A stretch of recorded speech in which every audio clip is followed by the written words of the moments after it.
Well, welcome, Taylor. Welcome. Thank you.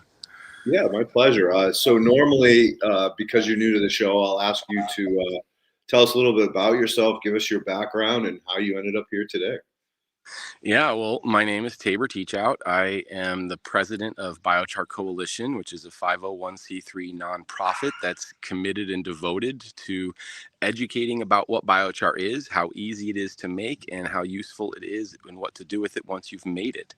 And how did I get into this? Well, I am actually a shepherd, so I raise wool, sheep, and dairy cows, and that sustains my well-being. And somewhere in the process of sharing a grazing pattern with a friend and neighbor, we were grazing on public lands, and they were covered with Scotch broom, and the sheep can eat the Scotch broom bark and leaves, but it's taller than the sheep because it's been so neglected and overgrown. So we began pulling it as a means to manage it, and we got into an argument about it. And the argument was that I wanted to pull it, chop it, and drop it, and just leave it lay there to become mulch. And his argument was, it won't decompose very fast because we live in California. We don't get a lot of water and rain. And so because it wasn't going to decompose quickly, he thought it'd be better to pile it.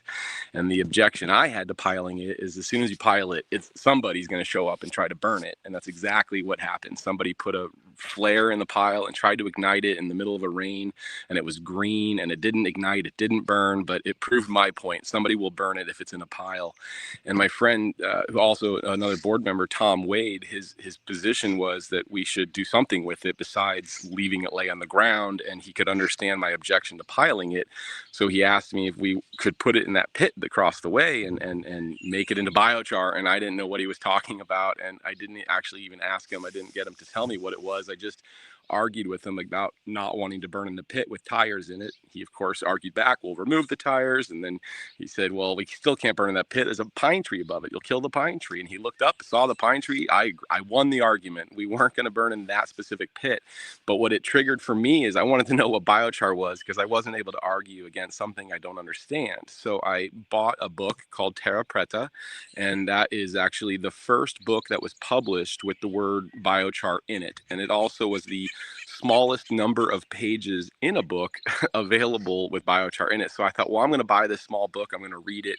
And then when I understand it, I can go back to this argument with Tom, either pro or against the biochar. And I read the book, and it changed my life. I went to Tom and said, Tom, have you read this book? And he laughed. He says, yeah, from beginning to end. Isn't it great? I said, well, why didn't you tell me about this book? It's so amazing.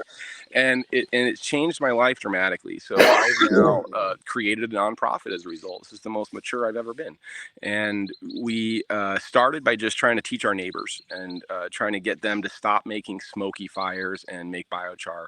And it wasn't easy. It wasn't easy to convince neighbors. I was going door to door. I would invite them to a workshop. They wouldn't come to a workshop. So I stopped inviting people to workshops, and I just lecture people one-on-one and till they understand. And surprisingly, people understood.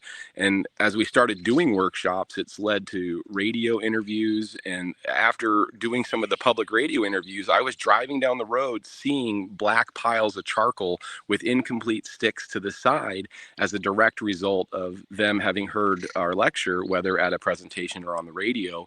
But literally after one of my radio shows, a friend of mine sent me a photo and said, look, my daughter made this black pile of charcoal because she did hear your interview on the radio, and she did it only after hearing me describe how to do it.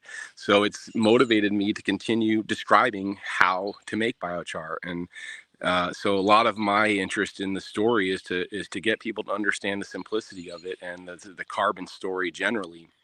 When it came to enrichment, Ken became our expert. I met Ken in the process of this, and I think you guys interviewed him last week or whatever month or whenever you did that.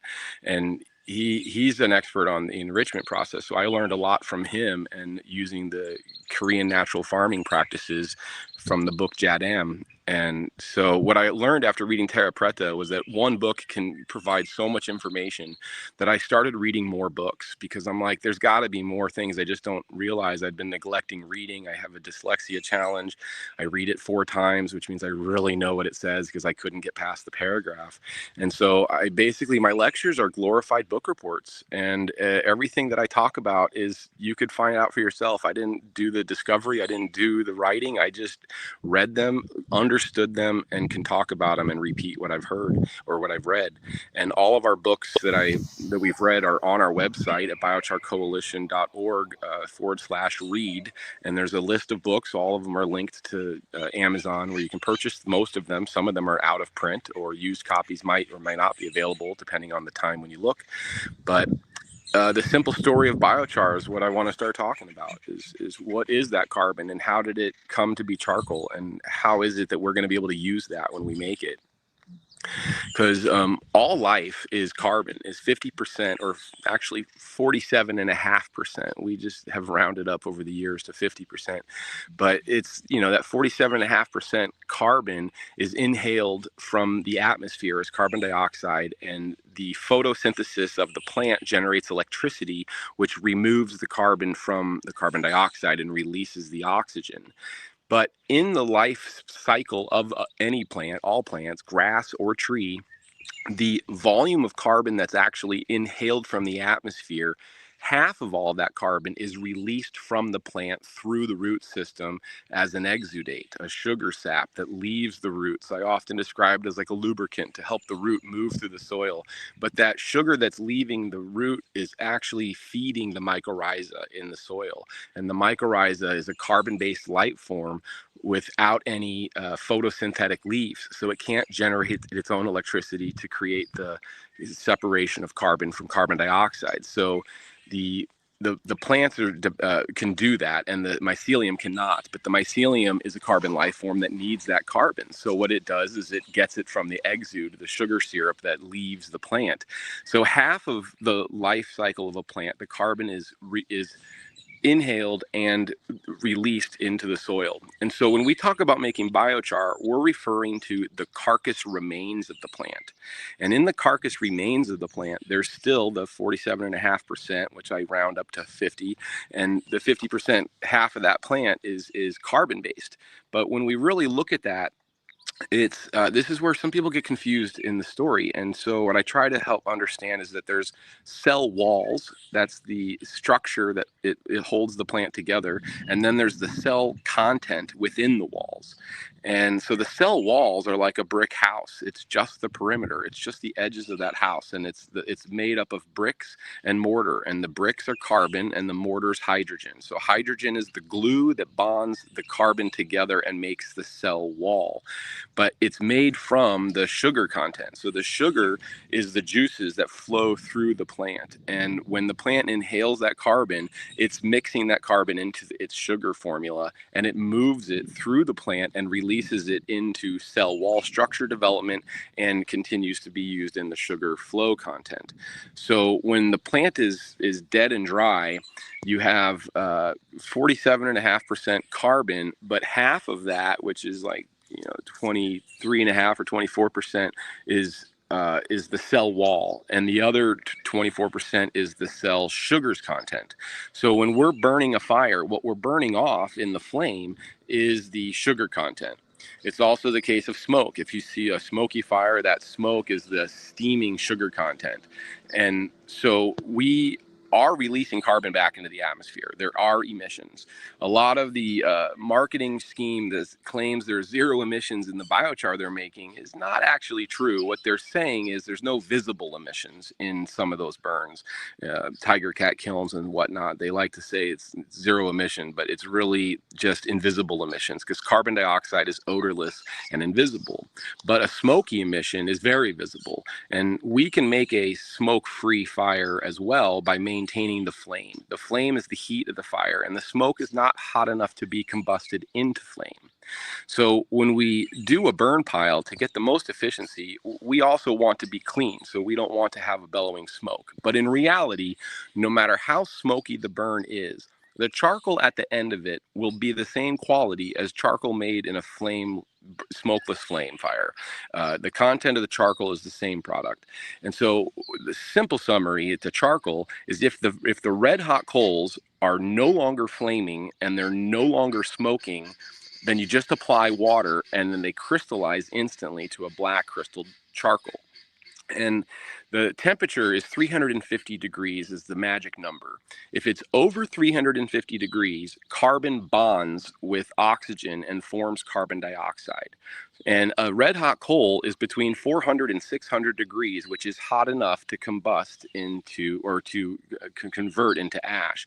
Now, the ash mineral is inside the plant as mineral. Potassium and phosphorus are their primary ingredients, and it's inside the charcoal, it's inside the cell structures as individual molecules throughout the plant. So once the carbon has evaporated into carbon dioxide, which is odorless and invisible, you won't see it. What you'll see is the black charcoal goes gray. The gray is the visible evidence of the ash, which was once inside the cells, but is now visible because the cell wall just evaporated into the atmosphere. And so in a burning circumstance, the last flame you'll see is blue. And you'll also see it on a match or a lighter when you hold the lighter up and you look at the bottom of that flame is a blue flame. And at the top of the flame is a bright white flame. That bright white flame is the oxygen combustion. But the blue flame is hydrogen combustion. So the last flames we see in the burn is blue gentle flames. And that is the final hydrogen burning off the glue that's the mortar that's holding the carbon of the cell walls together. And so when there's no longer flame and therefore no longer smoke, that charcoal is 95% carbon and 5% ash mineral. If it is allowed to sit there and radiate in heat, it will become 100% ash and 0% carbon. So our goal and our mission is to try to reduce the amount of ash produced and to increase the amount of charcoal produced. And so ash has nutrient and beneficial values, which I'm not going to argue with. They absolutely have benefits to our garden and our soils, and you can use ash to make soap as well.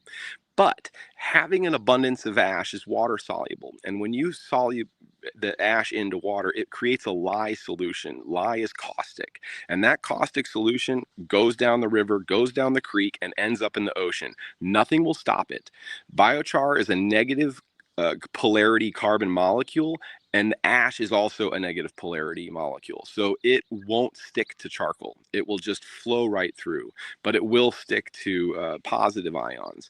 But that caustic effect going down the watershed serves no benefit anywhere. And we're having plenty of it from wildfires. So when we're making biochar, we're making a human-made substance. Like, we are intentionally making this. That's why we call it that. But the bio part is biology, and the char is charcoal.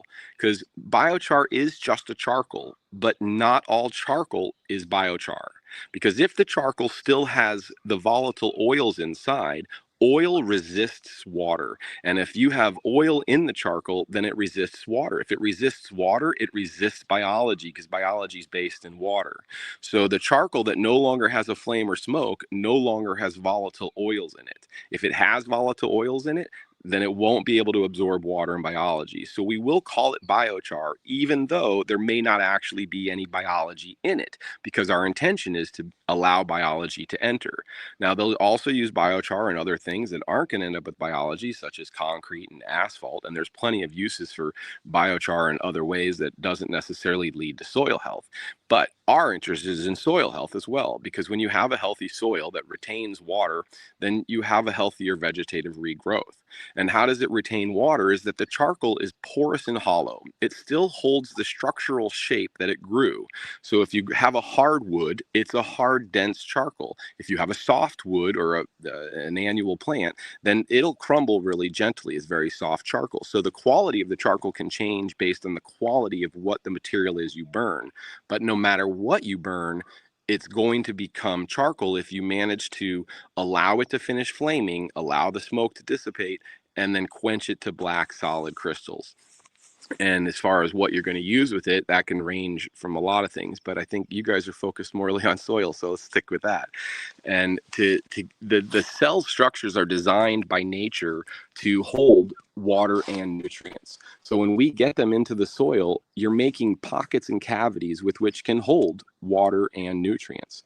And so when we make it, it's raw and it's barren. And the biggest mistake that people make, and this is why the original charcoal marketed was called Agrichar about maybe 10 years ago. And Agrichar had a huge failure because they didn't enrich it at all. They predominantly used cogen char, which is a higher ash content and that affects the pH. And the farmers that put it in their field for 2 years found a decrease in production, which was not exactly the way it was marketed. It was marketed, it was going to be an increase in production. It's going to have all these benefits, but they weren't seeing the benefits in the first 2 years. And the fail there is when farmers have a failed crop, everyone in the neighborhood learns about it. All the other farmers heard what they did and nobody wants to replicate it. So Agrichar had a huge fail because they didn't fully think about the fact that they needed to enrich it.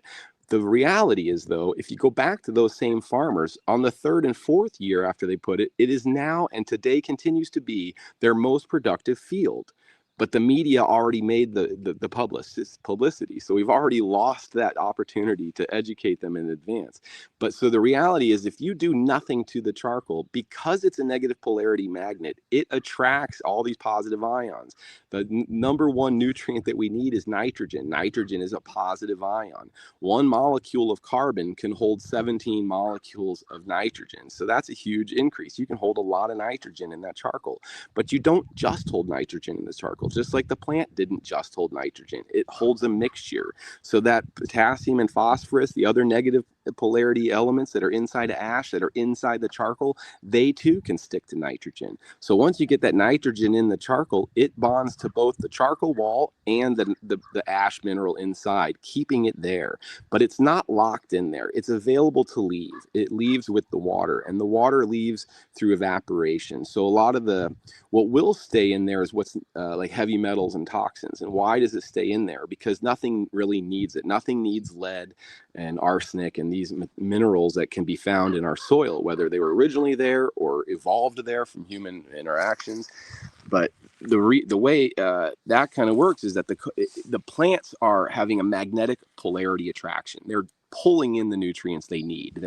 They're magnetically attracting nitrogen and sulfur and potassium and phosphorus, and they're trying to suck up these nutrients. And the mycelium is helping give them those nutrients that they can reach further than the roots in exchange for the carbon that comes out of the exude. So there's a relationship there. And if there's heavy metals, mercury or lead, and they're in the watershed and they're in the water flow, the plants are going to suck them up because it's in the water. But if the water flowed through charcoal, those heavy metals are going to stick to the charcoal and not get sucked up by the plant.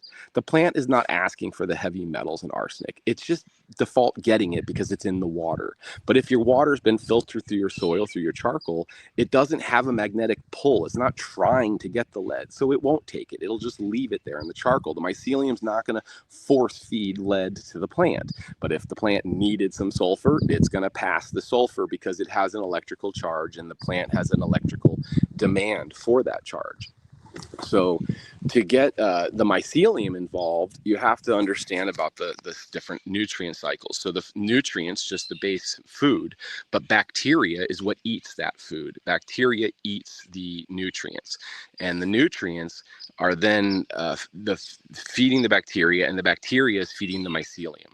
So when you try to get mycelium to grow into charcoal, it won't. There's nothing in the charcoal. We've had universities reach out to Ken trying to ask him, how is he doing it? And the truth is, the way you do it is you have to put the food in the charcoal first. So you can soak up any nutrient. You can use a manure tea. You can use specialty brews. It doesn't matter what you're going to soak it into, but once you get nutrient in there, the nutrient will attract the bacteria. Once the bacteria is in there, the bacteria will attract the mycelium.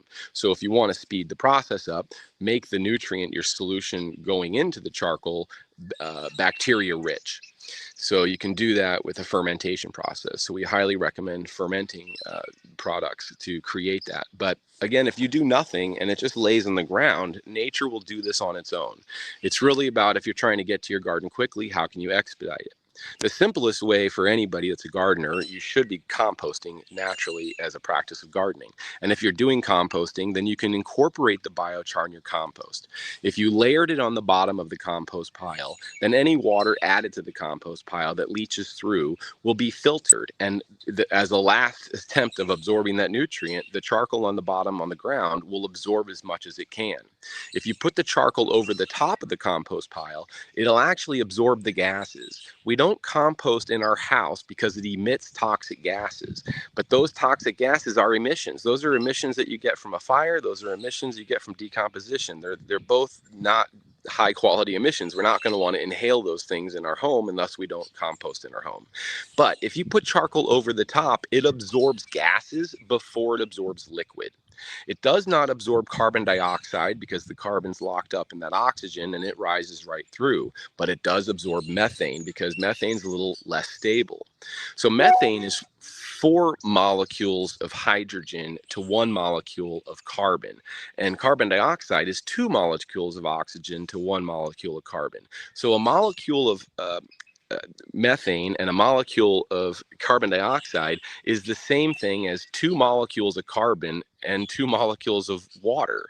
So by allowing hydrogen and oxygen to be released in the atmosphere, it can recombine again as water and rain into the ground.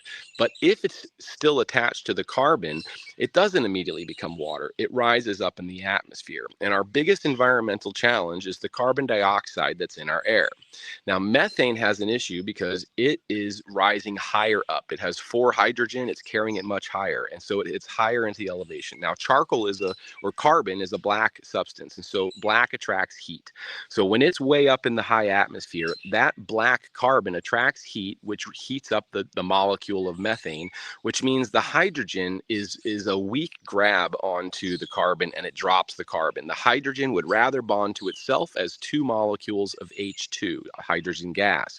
So now you have this short-lived issue, which is why methane is a challenge. That methane, goes up higher, goes up quicker, and it becomes the heating greenhouse gas. But the reason it's a real problem is it's short-lived as methane, but it's a double whammy because that single molecule of carbon falls into an oxygen-rich environment and becomes carbon dioxide. And the only way we're going to get carbon dioxide out of our atmosphere is through vegetative growth, which we're having challenges having enough land mass that's arable to generate enough vegetative growth to remove the amount of carbon dioxide emissions that we're putting into the atmosphere every day. So when we're making charcoal out of wood, that's wood that grew 25, 50 years ago. So that's carbon that was taken out of the atmosphere 25 to 50 years ago. It's not affecting the carbon this year. But if you took this year's garden crops, whether it's tomato stalks, corn stalks, hemp stalks, whatever stalks you have, if it's no longer of a value in your food system or in your garden, in your chicken coop, if it's a dry matter, it can be combusted. And if you burn the hemp stalks this year, that's this year's carbon you're sequestering and stabilizing.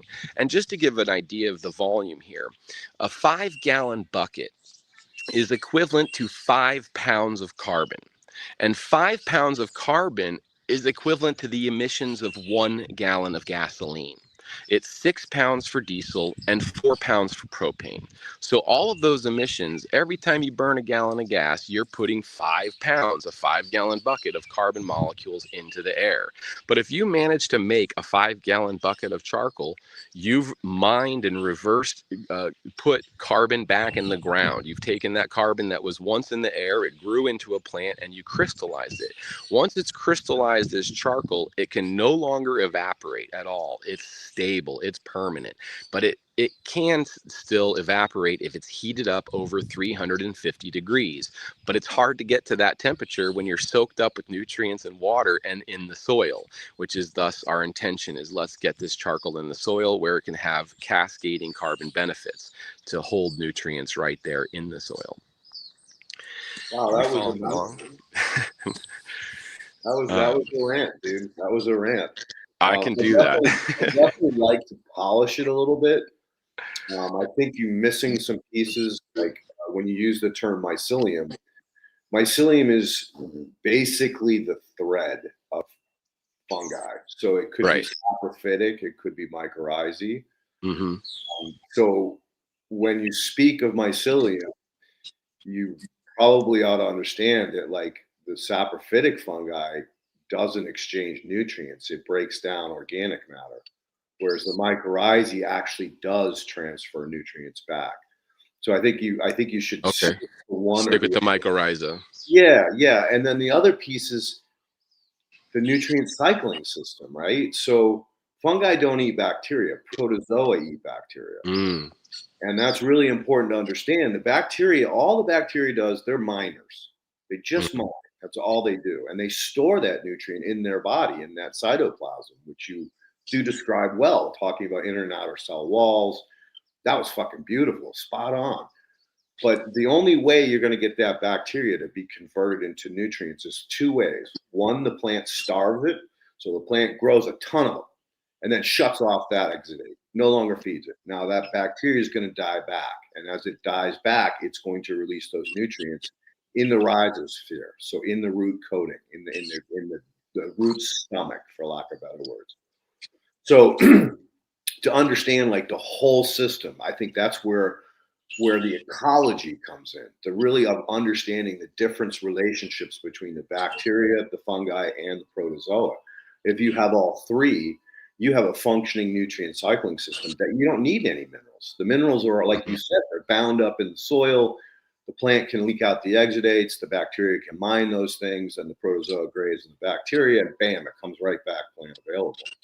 But your understanding of biochar is very, very deep and very clear. That is really where my expertise lies, and often my lectures are shared with Ken because he's much more knowledgeable and experienced with the enrichment and life cycle sides of it. Yeah, So I appreciate your input. It's, hey, look, we're all on the journey, man.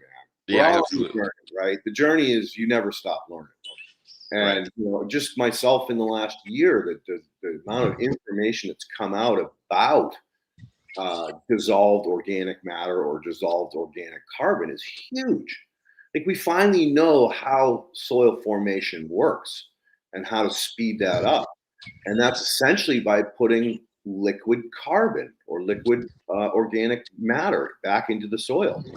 So by that, I mean, like you take compost and you make a tea or an extract, right? Extracts are way better than tea because you're getting that organic carbon back into the soil.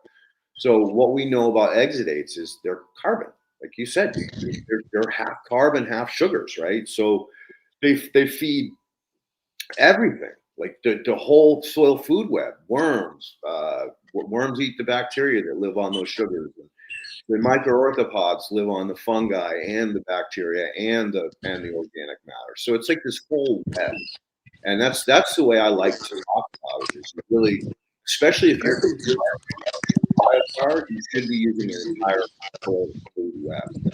And your discussion about compost, brilliant.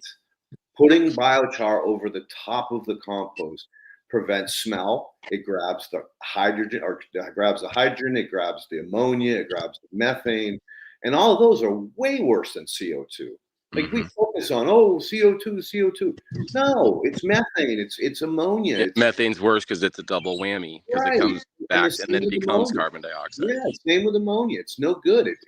It's 10 times, 1,000 times, 100,000 times greater threat than friggin' CO2 is. So, again, like your understanding is really, really impressive.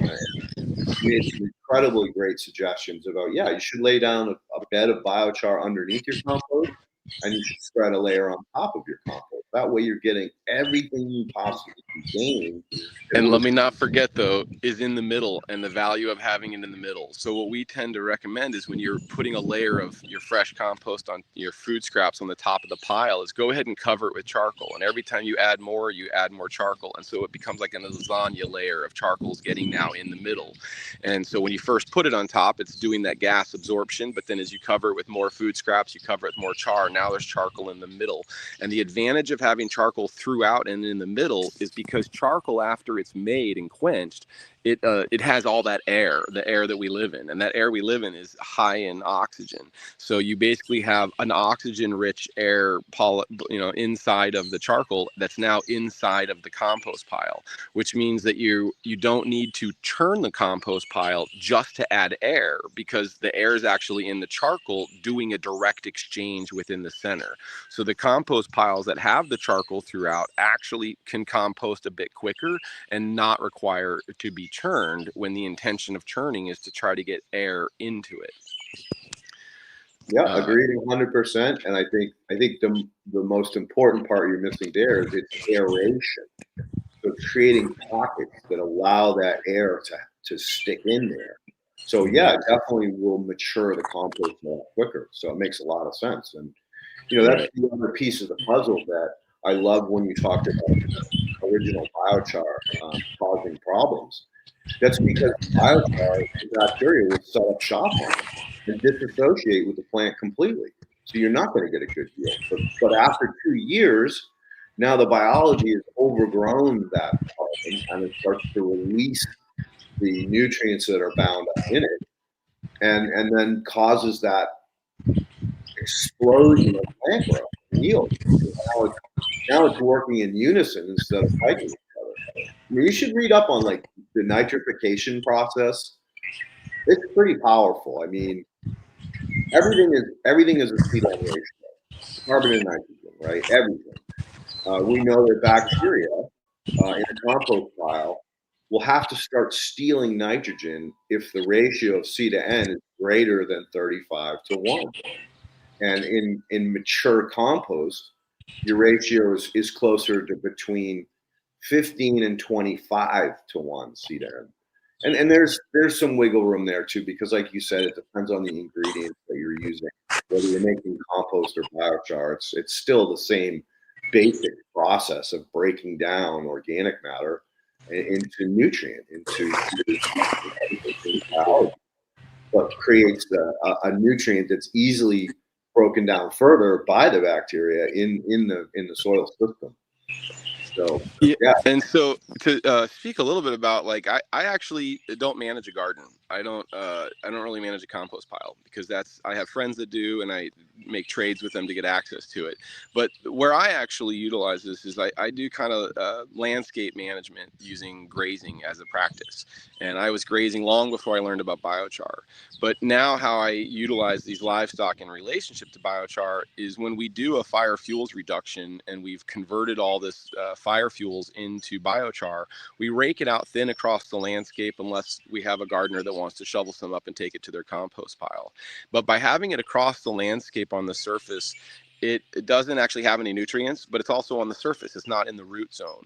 And so grass will grow over it. And this is actually kind of goes to the story of Iowa. Iowa is the richest soil in our nation and the world that is not so man-made. The South American terra preta soils is definitely man-made in focused production. But in Iowa, perhaps the natives had some involvement as well. So I shouldn't say it's not man-involved, but it's a little bit less conscious as the terra preta process.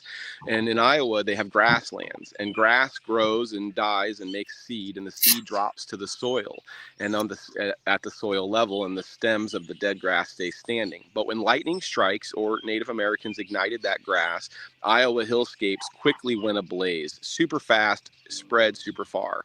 And the distance that grass blade grows is based on the soil and competition that the grass needs to be able to grow next to each other. And so there's a distance between the grass blades, and that distance actually prevents the burning grass to radiate the heat long enough to generate ash, and it just generates grass char. And that grass char falls to the soil, and the char sits on the surface of the soil but also covers the seed, reducing some of the birds' access to noticing it and eating all the seeds, so the seeds can sprout and regrow. Once it rains, the charcoal will absorb up the rainwater immediately, and rainwater will pass the charcoal and sprout the seed of grass. And once the grass grows over the charcoal, your black hills suddenly become green. Green hillscapes are good for one thing, attracting grazers. And in our country, that was bison and buffalo, like hundreds and thousands of them. And they would show up in mass and mob graze until there was literally nothing to eat, because they were in competition with each other to eat what was available. And when there's nothing left to eat, they migrate. And because of their migration, that grass was allowed the opportunity to regrow. And now that it's regrown, well, when the bison were there, they shit and pissed everywhere, which meant they shit, all that manure and urine was sucked into the charcoal, making Iowa the richest soil in the world that was naturally created through this animal interaction.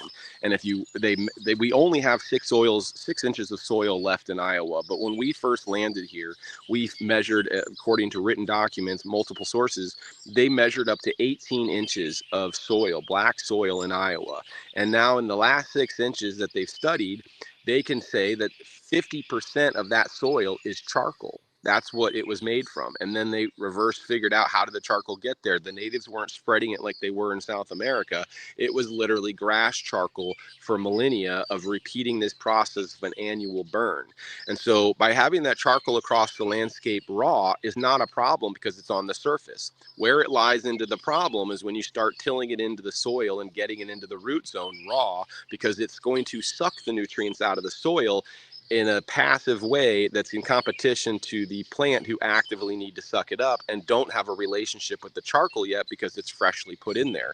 Thus, it takes a few years for the mycorrhizal relationship to get the charcoal homogenized into the soil, so the nutrients within are available to the plants. But in those few years of the grass char pattern, the charcoal is being stepped on by the bison. It's being pushed into the soil. It's been pushed in with enrichment. So now it's available for the next season's growth.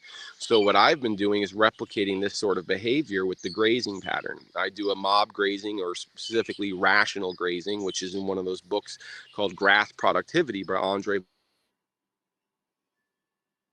Oh, shit. Oh, boy. Okay. I know he said he's on. Somebody's probably calling him, and that's probably why he's went. There you go. I hope he's got a charger, man. He's got an additional. You're correct. Somebody tried to call me, and I just ignored the call, but I guess it interrupted that. Okay. Well, I'll let you guys carry on. Okay. Yeah. Sorry about that. And so basically, when we do these fire fuels reductions, if we don't have a direct use for the charcoal, we just rake it out thin so the grass can regrow, and it does. Every burn site we've had, grass will grow the same season, because the insulation that's created from making the biochar in a kiln, the insulation actually prevents the heat from burning the soil and killing the soil microbes, life, and grass seed. And so the grass will grow over our black charcoal, and that's when I'll come in the next year with the grazing again, so that I can use the grazing to try to keep the fire fuels down, and then use the grazing to add the manure and urine. So I do more of a landscape process of enriching the charcoal using livestock and the microbes within their manure, because I only graze ruminants primarily. So that's thought I'd put that out there. Yeah, that's a very interesting way of approaching it. The recycling of the plant. I mean, so the other things about, I guess I wanted to explain, is how people can make their own charcoal without a kiln and with just simple a burn. And you can do a top-down burn.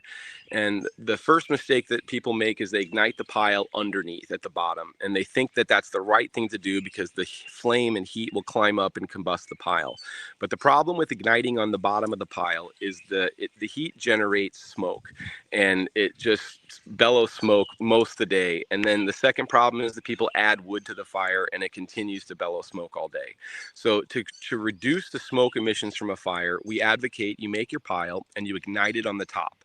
If you ignite it on the top, the flame will consume any smoke that develops below. And the smoke that's developing below is because embers are falling from the initial combustion at top, and as embers on bottom generate smoke, smoke rises. But as the smoke rises, it hits that flame, which means it combusts and becomes a larger flame.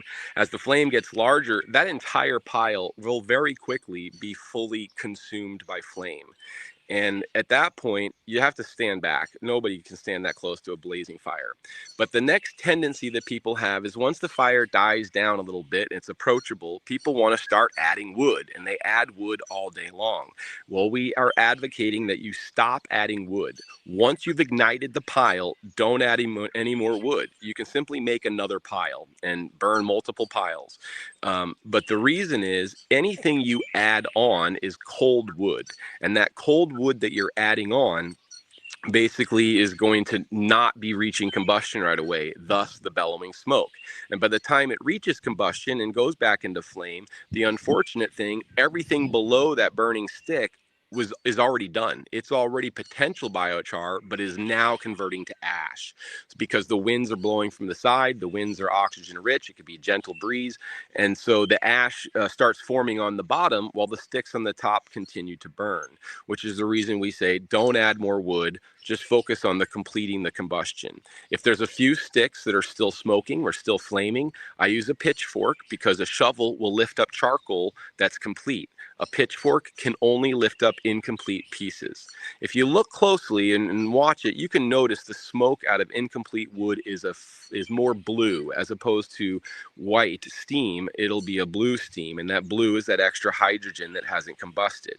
And so we use a pitchfork to remove any incomplete sticks that are not done burning, and we set them to a side in a smaller pile. They'll be smoking as you carry them there, but as you get 3 or 4 of them together, they start radiating enough heat that they'll combust back into flame, and there'll be a cute little campfire right beside this big black circle of red hot coals. And now that you've removed all your incomplete sticks, apply water. If you don't have water, use dirt. Dirt will work. You have to get the temperature less than 350 degrees. And so then you can end up with about 10%. And if you do my secondary pile and you allow it to complete burning and then do the same thing, move incompletes and quench again, you can get to 12%. 12% charcoal. Now, if we remember from the conversation earlier, we only had about 24% of cell wall structure available in the plant. So you're only going to get 10% of that retained with an above ground pile. Now, what you can do to double that is to utilize a kiln functionality, a flame cap kiln specifically. Now, flame cap kilns could be expensive, but they don't have to be. We primarily use the Ring of Fire, which currently is sold by Tartar Parts, and it's about $2,200 with shipping, and it's recommended as a great tool.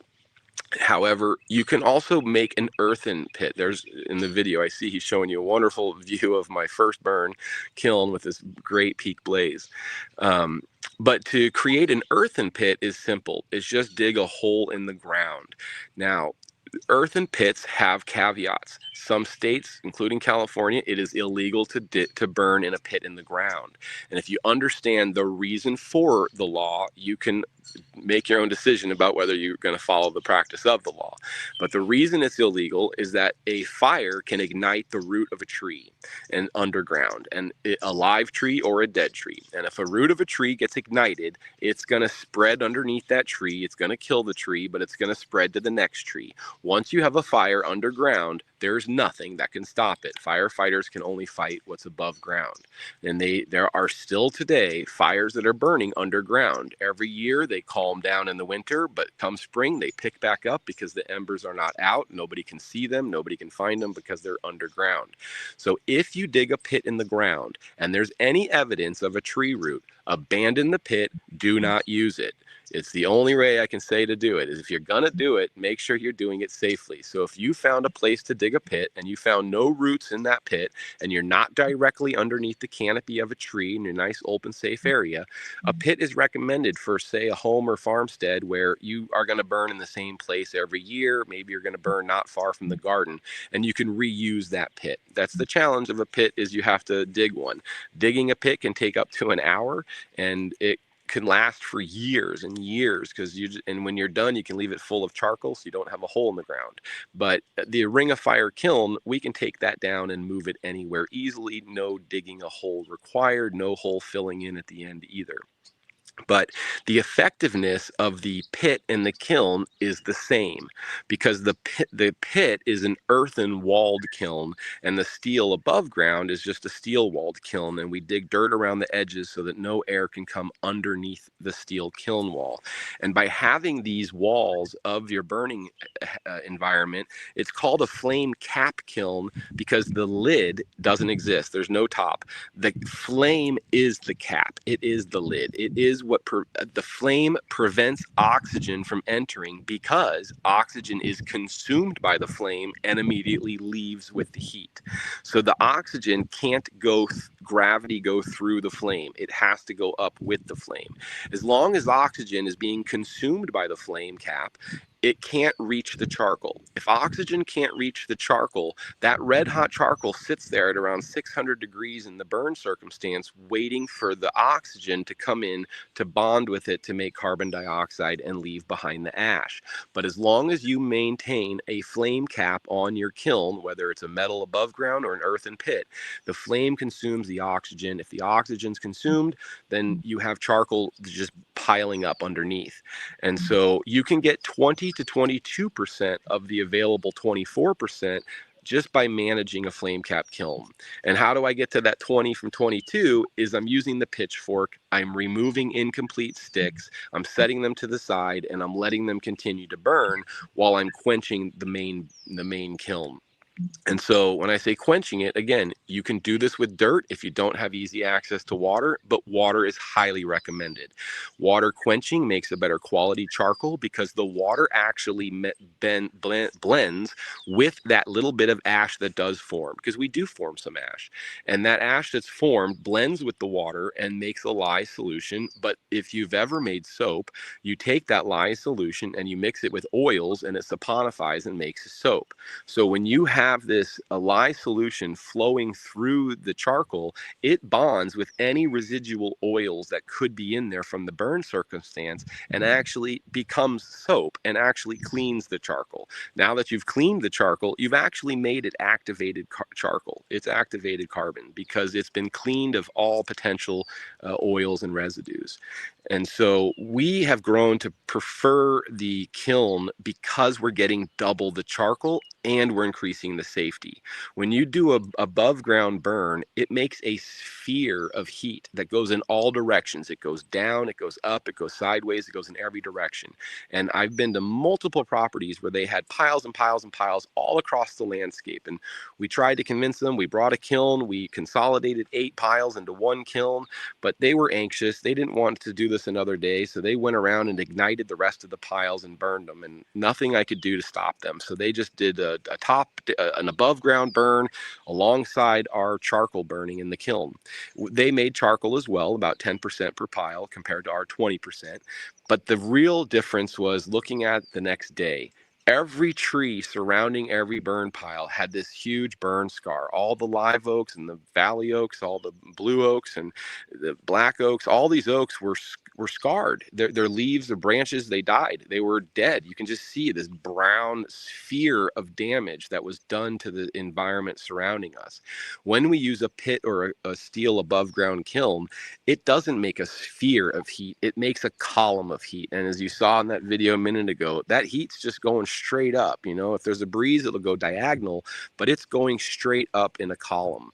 Yeah, and this is a great video of that we captured with a heat sensing camera, where you can see where it's dark in that center. That's where we're applying water to cool it down. This is a quench scene.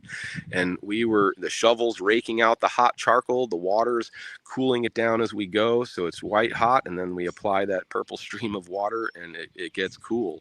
And so we rake that out and apply water until it's no longer steaming. If it's still steaming, it's still hot. If it's still hot, it's going to evaporate. Even if the steam stops, the ash and gray will start to form. Now, we've had piles 5 days after we made them, and they show up with a spot in the middle that's gray all the way down to the bottom.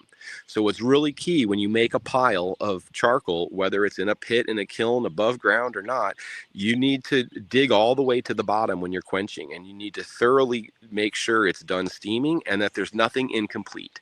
Because when there's one incomplete piece in the bottom, it will continue to radiate heat and combust. And that heat, you won't see smoke bellow because the charcoal above it will absorb any of that smoke. But what will happen is it generates the heat necessary to convert it to ash. And so when I showed up at this pile 5 days after I put it out, it was about a foot deep. It was a thick pile of charcoal. But I walked over to it because it had a gray spot. I was like, what's the gray spot? When I got there, it looked like what you see in a movie where they take a white tape and they outline the dead body on the road. Well, it was an outline of the piece of wood that was sitting at the bottom of that pile that was incomplete. And it converted to everything above it into ash. And there was a river of ash leaving that shape, which was the direction the wind was blowing the heat. So you still need to go back and check on any charcoal you make the next day.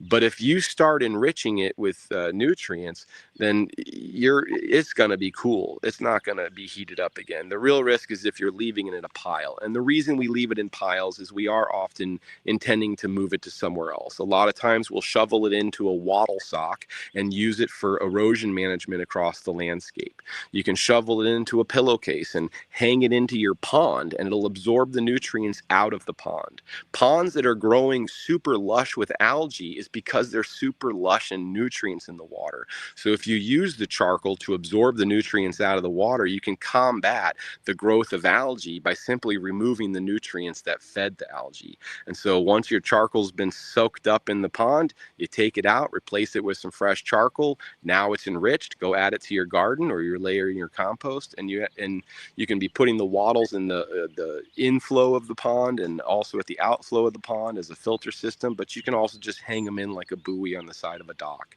or a floating bag. Because it's a negative polarity. It just attracts nutrients to it. That's a great suggestion. I know a lot of people have. But yeah, so when you do a kiln burn, so another advantage of a kiln or a pit burn compared to a pile burn. When I describe a pile burn, I really advocate please don't add more wood, because doing so is only going to increase your ash content and decrease your potential charcoal. You can do another pile. But if you have a kiln, and it's an earthen pit kiln as well, there's a key thing to learn is how to get it to complete combustion. And the first step is the original ignition. You treat it the same as an above ground pile. You light it at the top and you let it burn down until it's done. But when it's done, and I would normally say an above ground pile, you quench and add water. Because you're choosing a flame cap kiln, you can actually add more wood. And as you add more wood, it will start picking up the flame again. And then the consistency plan is to maintain a flame on the top of the kiln. So if you feed the kiln too fast, you'll smother the flame, and you can bellow smoke all day long in a pit or a kiln the same as you could with an above ground pile by not properly managing it. And that's part of why we do workshops to train, proper management of how to maintain your flame cap. So as long as you're not overfeeding so fast that you're smothering it, you maintain the flame of that kiln. You can continue to feed wood all day long until your pit is full, your kiln is full, or you've run out of biomass, which is more commonly the problem, because we don't want to drag big brush over 100 feet. We would rather move the kiln and do another burn. And so you pretty much, your limitation becomes how big is your pit and how much biomass you're willing to drag into it. But when you're done with the pit or done with the kiln, you add water and you stir all the way down till the bottom so it's completely done. You don't have to empty the pit, but you can, as long as you've gotten down there to make sure it's no longer heated up and converting into ash. And so that's definitely one of the reasons I came, is to make sure people could hear that, how simple it is to make charcoal. And you can also make it in your wood stove.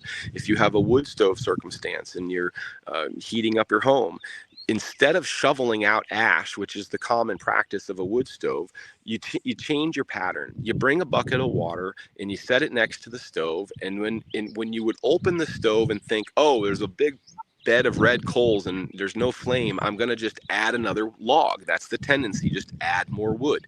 What I would say is don't add more wood yet.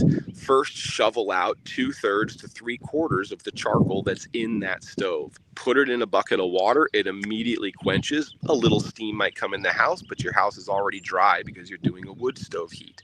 But by taking out that charcoal and quenching it, you're making something of the value, and you're reducing the ash formation, because that charcoal has nothing left to do but become ash. And it's about 400 to 600 degrees. So it's not your bulk heat to the house. The bulk heat to the house is that 1200 degree flame that you're going to get when you add more wood. And the reason I'm saying you're leaving a third to a quarter of that charcoal in there is I don't want to start the fire from scratch either. I'm going to accept a quarter to a third loss to ash, because I'll use those charcoals as the heating to add the new wood to ignite it without having to start from scratch. There's another method that we've seen online that is using, if you're familiar with a buffet table. A buffet table has those stainless steel containers, and you can buy a container that fits perfectly inside your stove, because they come in different size containers and different size stoves. But the container, you want to make sure you get a flat lid, not the lid with the ladle hole in it, for, that'll just let air out and in. What you want is a flat lid that just sits on top of that stainless steel container. Now you can pack that container with leaves, with shirts and cotton clothing. You can put pine cones and wood chips, things that might be actually harder to burn in your fire, because you can't easily stoke a fire with a shovel full of wood shavings or wood chips, because they would smother the fire. But if you filled them into this container, you're still doing a normal fire in your stove box. But instead of just adding another log, you rake your bed of coals out, you slide this thing into a hot bed of coals, you stick a few pieces of wood on the side to maintain the heat and combustion, and that little box acts as an oven. And inside that oven, it's over 400 degrees, it's now steaming out the gases that are volatile. And as those gases steam out, they're combusted by the flame that you have from the wood in your wood stove. But now you're getting the heat from everything inside that steel box. But when it's no longer steaming out flame, you just remove it, set it outside, keep the lid on, let it get cold on its own, and it'll be exactly what you put in there, but carbonized. If it's pine cone, the whole shaped pine cone's still there. If it was your, ruined denim and t-shirt, they are folded just as they were when you put them in there. The individual knit is visible, but it's charcoal. So when you touch it, it'll just disintegrate, because charcoal is super brittle. It's like porcelain when you hear it. It's a beautiful sound. But there are ways you could be making it in your wood stove, in your current burning practices. Any burn circumstances has the potential to be making biochar, as long as you understand no flame, no smoke, add water till there's no steam. So that was another great one. You want me to keep going, or do you have any questions to direct to this? Well, let's reel it back a little. How am I doing? Bioremediation. You keep following along? Yeah. So again, there's a lot. Can you still hear me? I guess I don't hear you. So. Yeah. I hope this is all right. Can you hear me? Can you hear us, Tabor? Because I hear you. I hear you, Ken. I wasn't hearing both of you though. So you can't hear me. But yeah, I think that was part of my wanting to tell how you can make charcoal. That's the key thing. The other things that we could be using it for is when it goes to, if you have chicken coops, go spread it in your chicken coop. By having the charcoal in your chicken coop, it immediately absorbs the gases, the smells, the odor. A chicken coop is toxic to walk into. If anyone has been in there, they should know that.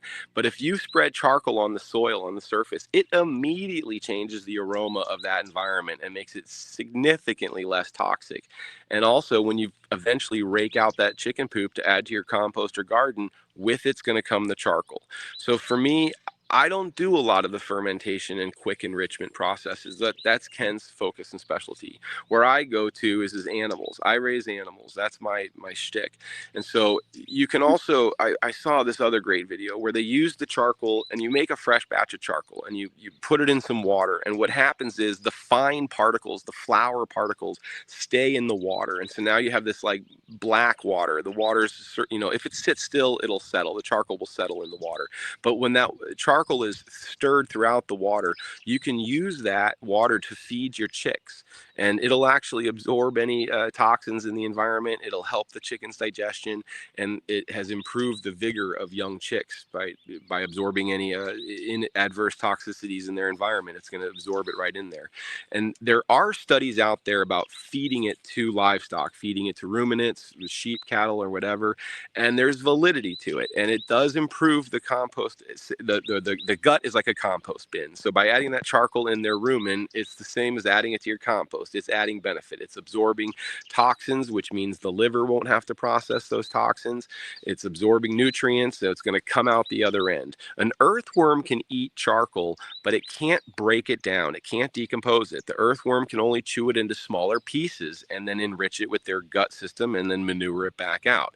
And a lot of the people that really love the idea of feeding it to cattle is that, well, the cattle is going to carry it out into the field and defecate it in the field, and now you've spread charcoal across the landscape. So I agree, all those things are true, and it does happen. Now, here's the downside of why I don't actually feed it to my livestock predominantly. Because if they chew it, if you've ever chewed it, I chew charcoal all the time. When I make it, I want to know what the difference is in the texture, and I use my teeth as a means to find out. And some people cannot stand it. It's very similar to that texture of like scratching your fingers on a chalkboard. It's just really uncomfortable for some people's mouth to have that happen in their head. So not everybody enjoys chewing on a piece of charcoal. But the problem there is the chewing on the charcoal can actually wear down the teeth. So if you're going to raise an animal to eat, like a steer, well, who cares about the teeth? You're not going to raise them for but a year. And so in those cases, I think there's really no problem with letting them chew it because they aren't going to live a long life with those teeth anyways. But for me, my livestock, I want to raise to their old age. I'm raising dairy cows. I want them to make milk as long as they can. I'm raising wool sheep. I want them to make wool until they can't. So I want my animals to live a long life, which means I need them to have really good teeth because the teeth is how they get their food and their nourishment. And so I don't feed my charcoal for that reason, to protect their teeth. However, I do still want the benefits of having that charcoal in their gut. So I found the workaround for me is the same as that chick strategy. If you take the flour particle of charcoal and you mix it with the water and you agitate the water so that it's floating within the water column, when the animal goes to drink the water, they also drink the charcoal. And the particles are too fine to be really wearing down the teeth. And that's the way that I recommend getting it into the livestock gut, is through the water habits. And you're making sure the water's really clean by having the charcoal in the water. But that charcoal flour will settle to the bottom of a tank, of a water tank. So it isn't just a put some in and let it go and it's one and done. It's, you got to stir the water, and preferably just before they're coming over to drink the water. And so I don't use automatic float valves. I use a daily management. I check the water, does it need to be filled or not? And that's my opportunity to stir the charcoal into the water as a means for ingestion. But I do want to make clear here, it is safe to ingest this. We can ingest it ourselves. If we're going to ingest it, I have to say, please avoid consuming it 2 hours before or after you take any prescriptive medication with which you want to get the benefit from, because it will absorb those and you'll avoid getting the benefit of your medication. So stick away from, don't take it with medication, but you can ingest it safely. Now, ingesting it will also absorb water out of your system. So make sure you're staying hydrated and drinking enough. Make sure that you're eating enough nutrient, because it will also absorb the nutrients out of your food. So it's not like I'm trying to advocate people eat the charcoal. I just want you to be aware that it's safe to eat. And if you ever had food poisoning, I would go eat the charcoal immediately. When my dog eats to my marijuana butter, she wanted the butter, but she got the marijuana that was in the butter. Well, when the first time it happened, my dog was drunk for 3 days and terrified and hiding and just miserable. And I didn't understand what happened right away. It took a while to realize, oh, she got into that ganja butter. So now I've learned, if you discover your drunk dog and you're suspecting it ate something, whether it's marijuana or some other toxin or poison, if you give them the charcoal to ingest, the charcoal absorbs those toxins, which means it stays in the charcoal. It moves through their gut, which means it removes it from the bloodstream so that the liver doesn't have to process it. The reason it takes 2 hours, they've already got some in their bloodstream, and that has to wear out. But anything that hasn't made it to the bloodstream yet that's still in the gut will stick immediately to that charcoal and move through the gut. So I now immediately recognize the issues and symptoms. When I have a sheep, I actually grazed somebody's garden recently, and one of my sheep, the day after it was in that garden, was no longer eating, and that is concerning. An animal that doesn't eat when they only got a limited time to is a problem. And so when I talked to the owner, I said, well, what else is going on in your garden? Why is this sheep not acting well? And he finally recollected he tried a gopher poison one year and it didn't work. The gophers didn't eat it, but he still had it in the garden on the ground. So we finally realized that sheep had eaten the rats or gopher poison. So now that I knew my animal had been poisoned, I knew the solution, and I went and got charcoal immediately. And for 2 days, I fed him charcoal. The first thing that animal wanted to do was rinse his mouth out from the texture of chewing on charcoal, and he went straight to the water trough and started drinking, which is great because it helps get the charcoal down the throat. It rehydrates him because he was getting dehydrated. He had no interest in drinking or eating before that. And by the next day, he was eating a nibble at a time, a little blade of grass here and there. And by 3 days, he had gotten his appetite back. In 4 or 5 days, his ears were now upright. He was not looking ill at all. And I'm certain if I had not figured out a toxin, if I had not added the biochar, he would have died without a doubt. So for me, if there's any symptom of an animal that's not eating or weak, you should immediately add charcoal into their diet to try to absorb any potential risks that they have eaten. Can you hear me? And so charcoal is a great usable thing. Tabor, hold up for a second. I want to make sure that you can hear Leighton. I see you talking, but I don't hear you. So you can't hear me. Ken, can you hear? Yeah, I can hear you fine, Leighton. Yep, I don't hear a thing. Gotcha. Okay, Well, you're Tabor, you're hearing. You've turned down your microphone or your speaker on your phone. Too bad it doesn't have a transcript so I could read. I don't know why I'm not hearing you, but you can hear me. Can you hear Ken? Can he hear you? No, what's happened, he's turned down his speaker because he's holding his phone in his hand. He's pushed the button and turned down the speaker. So let me create a banner here and see if I can turn up your speaker. Oh, spell it right. Okay. There's nothing I can do on this end that I can see. I have it on full speaker. Tell him to check his silent. Have you? Yeah, I'm really sorry. But do you hear me? Yeah. Well, I mean, I could keep talking, but I'm just not able to hear if there's any questions or any direction. I literally hear nothing from either of you. Yeah. Okay. I don't know if I should log out and log back in. All right, I'll hang up and come back in.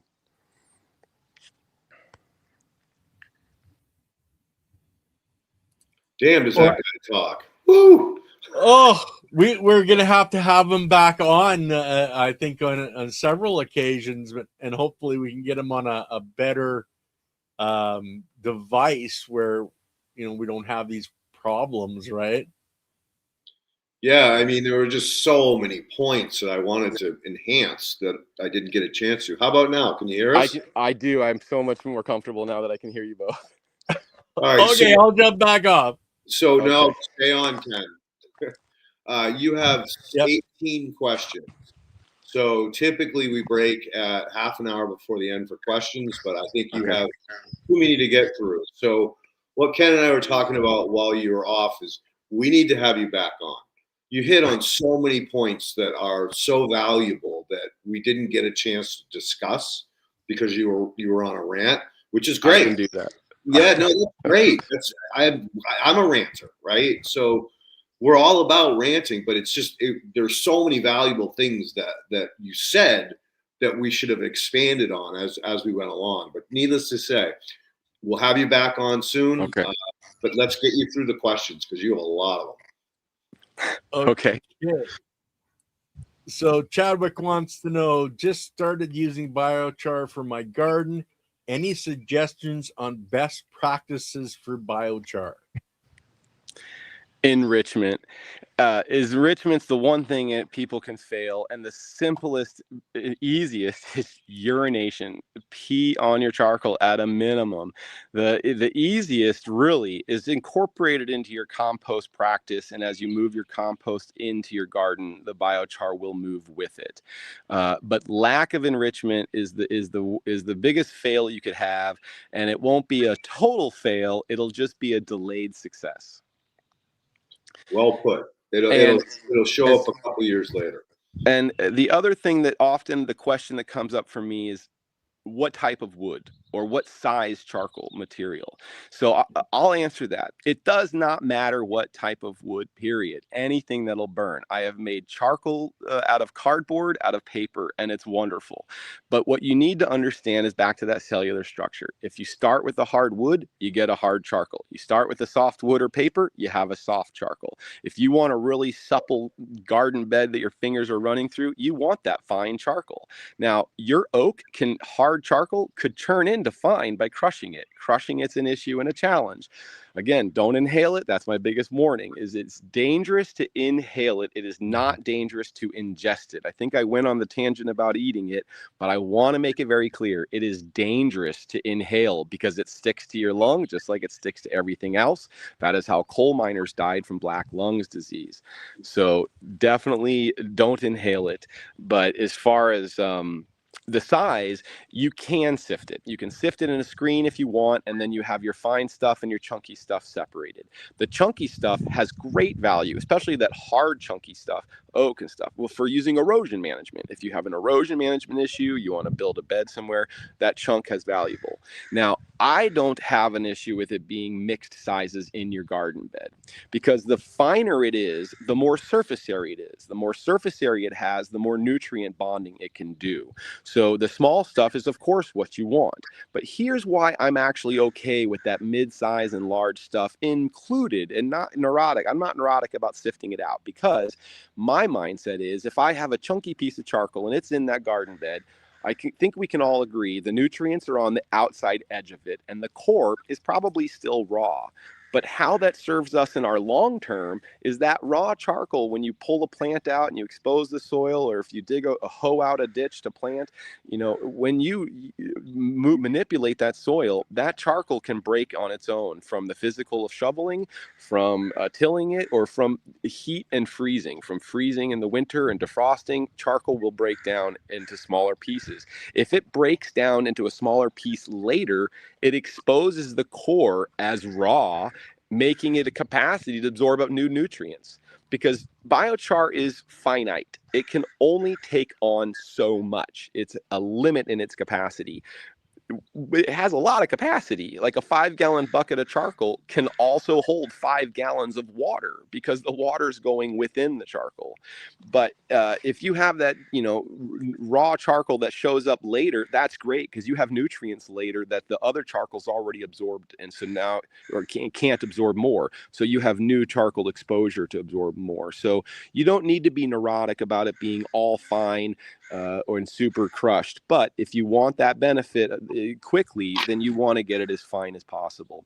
And as far as the type of wood, again, if it's hardwood, it's still charcoal. It's all carbon, but it'll be a different suppleness. I first started making soil mix using oak wood charcoal, and I literally was making a nut soil mixture, and I was trying to do 50% charcoal in my soil mixture, and I peed on it in a bucket, and then I took this charcoal from this pee bucket and I started crushing it in a mortar and pestle. Now there's two things. One, that's extremely tedious to sit there and hand crush a mortar and pestle charcoal. The other problem was I now smelled all that urine again, so it wasn't very fun to do. But as soon as I made hemp charcoal, which is absolutely my favorite charcoal, it is so soft and fine you can crush it with your fingers into a fine flour. That has shifted it for me. I no longer use a mortar and pestle and crush hardwood charcoal. I just make more soft material charcoal. I recommend using all of your garden crop scraps, your orchard prunings, your corn stalks, your tomato stalks, the stems of your pumpkin, anything that's woody that can burn. I recommend burning it rather than composting it. Yes, I understand you need some of that in compost, but I'd rather compost that wet, rotting pumpkin and burn the stem, because then I get the charcoal, because the charcoal's permanent and long lasting, and the compost will decompose and evaporate into carbon dioxide and methane. When a tree dies in the forest on its own, it decomposes and evaporates into carbon dioxide and methane. It's the termites that eat it and make methane. There are more termites making methane in our forests than the methane being generated from the California dairy industry. And the dairy industry methane has a lot to do with their feeding it grain and the cows having indigestion. That's a whole nother tangent, though. All right, well, we better keep going on the questions because Okay. we got another one during that one. Yeah.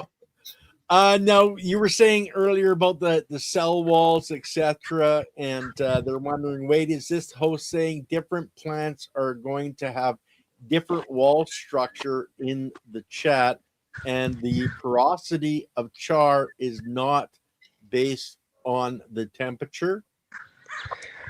Okay, well, first, that is in fact true. The porosity structure is determined by the original plant growth structure. The cells that you start with are the cells you end up with. So a different plant is going to make a different cell structure. And that cell structure is going to be the same structure, just shrunken down and crystallized. Now, as far as the porosity and the heat temperature, okay, they're not far off. There can be a variation in the porosity based on the method of cooking. For example, if you're using a closed cap kiln, I'm on a meeting right now. Sorry. And the difference in the kilns can change the porosity. So if you use a air curtain burner, a high air added system where they're blowing extra air into it to create, those air curtain burners are actually incinerators. They're actually intended to make ash, but they're increasing the temperature more than double the temperature of our flame cap kilns. And what happens is that extra oxygen it's blowing in is converting that, is making ash, but the ash isn't blowing out or settling out. It's melting into the charcoal.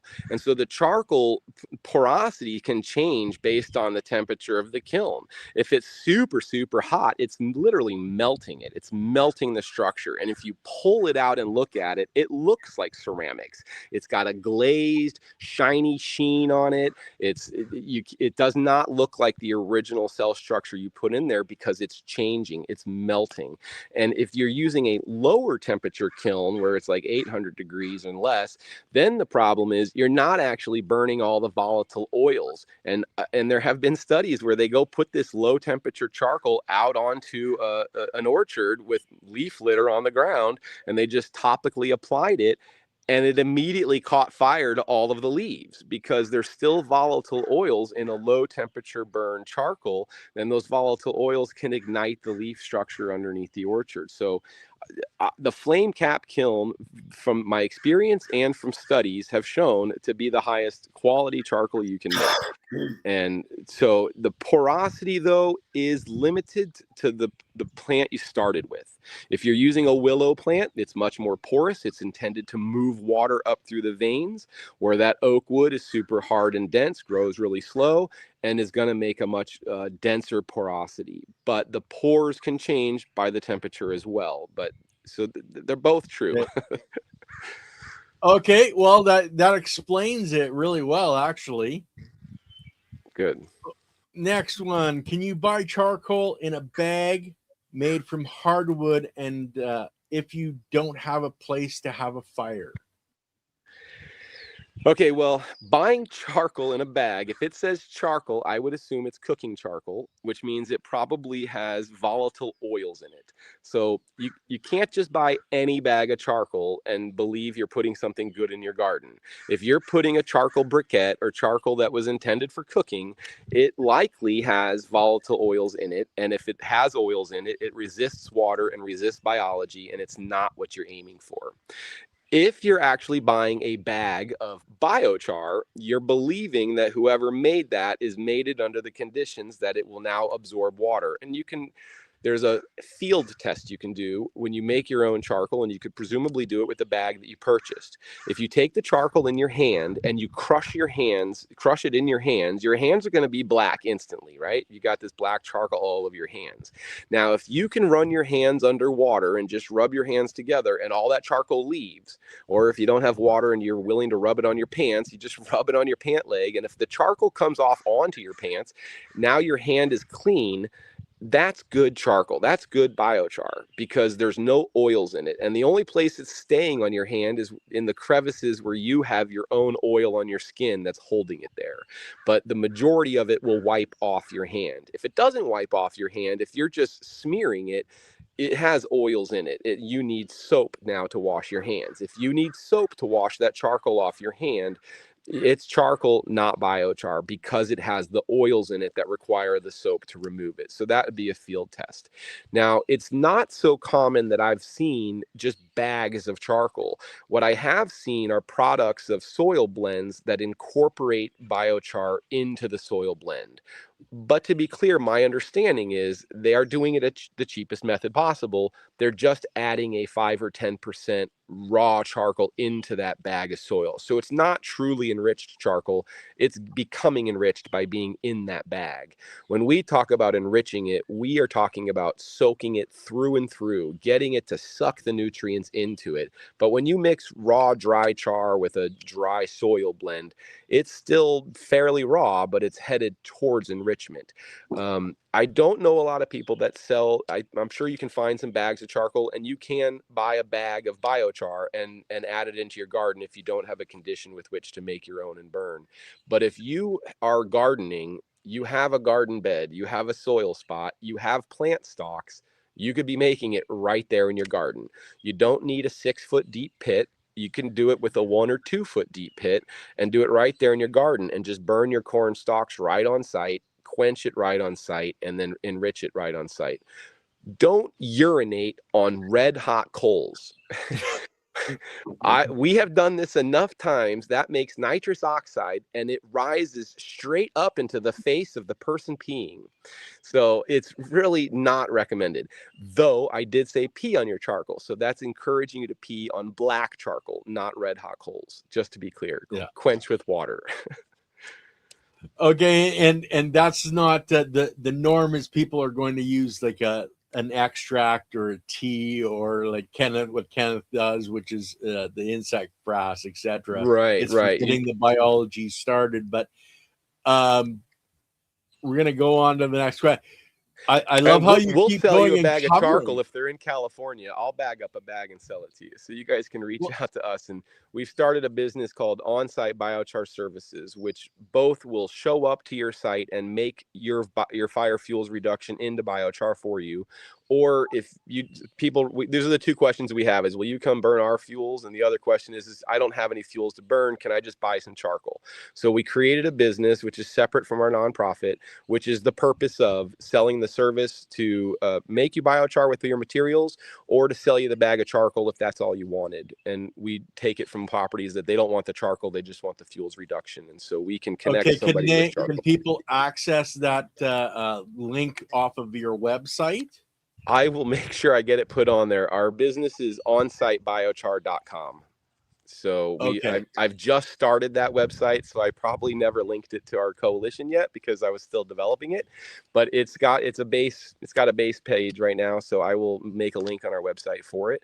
But On-Site Biochar, and if you reach out to us at Biochar Coalition, we're the same people that own both businesses. So if you tell us what you're wanting, we'll try to help connect you.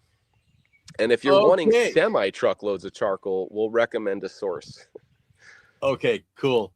Now, next question. Can anyone comment on the different portable biochar kilns from either Earthway Biochar Station or Earthly Biochar? I am not familiar with those companies or their models.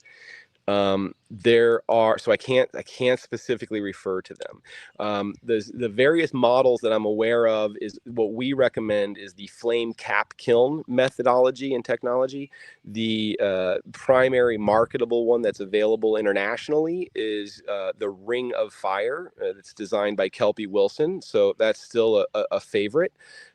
They do have other kiln designs, and you'll find them online, and some of them are called T-LUDs, which is like a top lit and under, I forget what the D is, but it's basically it's a kiln with, there's a chamber, there's a Johnny Rogers kiln where it's like a barrel inside a barrel, and the outer barrel's burning the inner barrel, which is very similar to what I described with the wood stove methodology.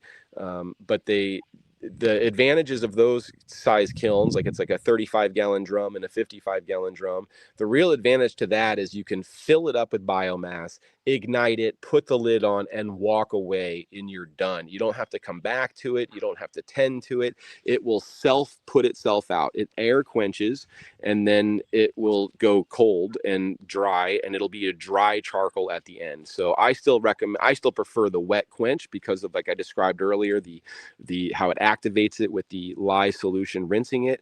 But the nice thing about on a farm where you don't want to sit there all day feeding a fire is you fill that kiln, you ignite it, and it'll put itself out. So the next day you can empty it, refill it, relight it, and every day end up making charcoal. But the charcoal does reduce in size. So when you fill the barrel, it's going to be, half or a third of the barrel of charcoal. It's not going to be a full barrel of charcoal, even if you filled it full of wood. But it's the advantage. You don't have to stay there to quench it. You don't have to monitor it. It's fire safe. It's contained in the kiln. And so I don't actually know which method those different companies use to make the kilns. But if I can, I'll look them up after this and I'll explore them to become more familiar. And so they can reach out to us if they want more input. But I don't know offhand those models. I think it's T-LUD is top load updraft. Updraft. That was the draft was the word I didn't write. Yes. Yeah. That was the D. There's a fab stove out there that we use that's called forced air from below. And it actually uses a blower to blow underneath, where the T-LUD is a passive air movement. Yeah. They have a forced air movement strategy too. And, cool. And so, yeah. All right, let's go to the next question here. With biochar kilns made out of stainless steel, how many burns can you perform before you need to worry about metal fatigue that could lead to wall failure? I have never used a stainless steel kiln. Okay. So all the kilns we're using are just standard steel. I have been using heavily for 5 years the original kiln, and I am noticing failings in it. And I have a crack that has poked a hole and probably should be spot welded. And what we've discovered, we are really hard on equipment. That's just the way we are. We really push it to the limit. And what I think is the case is when I first got the kiln, I was told to not put water into it. And I didn't understand why. They made me afraid to. They actually, it's going to be like explosive. Well, it wasn't explosive, and we started putting water in it and using water to cool the kiln itself down so that we can open it up. And I'm beginning to think that some of the wear we are seeing is that shock of the cold water to the hot steel. And so you can actually see like flecks of steel that have been falling off on the inside of the kiln. But it has not impacted the effectiveness of the kiln. Even in the 5 years of losing little bits of flex, I don't have holes yet generated. But I have reduced the amount of wet steel quenching I'm doing, and I try to focus the water really on the charcoal. And there's 2 methods I do to quenching in the kiln. One of them is definitely water on the kiln wall, where I quench it entirely in the kiln while it's still a closed cylinder. and I stir it all the way to the ground to make sure it's fully quenched. And then I pack it down with my feet in a McLeod as a tamping tool. And then I open the kiln up, and I call it a char cake or a char cookie or a biscuit, depending on the size of it. And it's just a perfect cylinder of charcoal that I've packed with my feet and quenched it fully. Now, I like doing that. It's safe because I don't have to rake it out onto leaves that could ignite. It's also, it's in a pile, and the pile is often useful especially for people who intend to shovel it to take to their garden. Now, the other method that we do more often is not doing the cake effort, and we open the kiln up. And in that case, if you got the gloves, you don't need to get that kiln all wet and quenched. You can just unscrew it, take it apart, stack the kiln to the side, and apply the water just to the charcoal and not the steel. Let the steel cools down surprisingly quick once it's away from the heat source. And so we actually had an event where we burned 5 kilns, and the water truck didn't show up. They had a repair to do. We had no water. We had 5 kilns, and we had 15 guys. And I was losing my mind. Like, I did not come there to make ash. I came there to make charcoal, and I was watching it about to go to ash. So with 15 guys, we all grabbed shovels, and we just started shoveling dirt in that kiln. And what surprised me is how quickly the steel cooled down to the bare hand touch. It didn't take an hour. It took 10 minutes or less. Like, the dirt slowed the temperature from rising and growing. The soil was moist, and we just covered the whole kiln with a layer of dirt. Now that we've done that, just shoveling it into there, now we took the kiln apart, which exposed the edges, which hadn't gotten dirt yet. And then we shoveled more dirt on it and basically made a mound of dirt covering the pile. And that fully quenched it. And I think it produced less damage to the kiln. But as far as usage, I've gotten 5 years out of it. And the one that's had the most wet quenching, is starting to show weakness at the edges. And I think it could be patched with some welding if I wanted. To avoid it, I think, is managing your water. Okay, cool. Now, can you comment on your top 5 biomass materials to use for making biochar? Oh, well, I mean, my number 1 is hemp. I love that one. That's my favorite, especially when we're going to garden, the hemp stalk. And the reason I love hemp stalk, it's the fastest growing annual plant. So from seed to 12-foot plant, that's this year's carbon absorption from the atmosphere. So that's this year's carbon you are sequestering. The trees, now I love trees and I love the wood, but we're burning the dead trees, right? So the live trees are still living, and half of the life cycle, they're as long as they're alive, they're putting more carbon into the ground, and that's where they serve more benefits. So we're never advocating live trees for burning. It's always whatever you have dead and available. Now, I will throw anything into the kiln to see how it comes out. And if you're going for the garden quality charcoal, surprisingly, what I really like is a rotten log, like a really crumbling, rotten, full of termites, because it's such a soft, mulchy wood that is the quality the charcoal comes out, soft and mulchy and really loose. Even a hard oak, if a hard oak has decomposed to crumble and you can get it in the kiln, it's not a hard charcoal anymore. It's as soft as that wood was that you put in it, and anything you can burn will burn. So we said top 5. Well, bamboo is the fastest perennial plant. It takes 7 years before the bamboo dies, but in 1 year it's reached its full height, and each year it replenishes its leaves and hardens its stem. So if they're using bamboo for timber, they're going to harvest it at year 5 because it starts to go downhill as it ages and dies at 7 years. But if you took your annual dead stalks of bamboo, that's a really sustainable method. But is it my favorite char? Not necessarily, because the bamboo is not super porous. It's pretty hard material, but it's still carbon and it's effective. The fastest growing tree in the world, that would be the Paulownia tree. Now, the Paulownia tree is an excellent recommended shade tree to plant. As far as its char quality, it's probably a mix between a pine and oak as far as consistency. But the charcoal I like making is manzanita. We got so much manzanita, and that stuff burns so incredibly hot. It goes pretty quick, and you can throw it in green, but it's also a hard charcoal. So the questioner is wanting, what are my top 5? Well, I love what's available. So I have a lot of oak, pine, and manzanita available, and I'm using those. But my true favorite is what you're pulling out of your garden: your corn stalk, your tomato stems, your tomato stalks, your eggplant stalks. All of those things are going to make a soft and supple charcoal, which is really great for your garden, but is also this year's sequestration.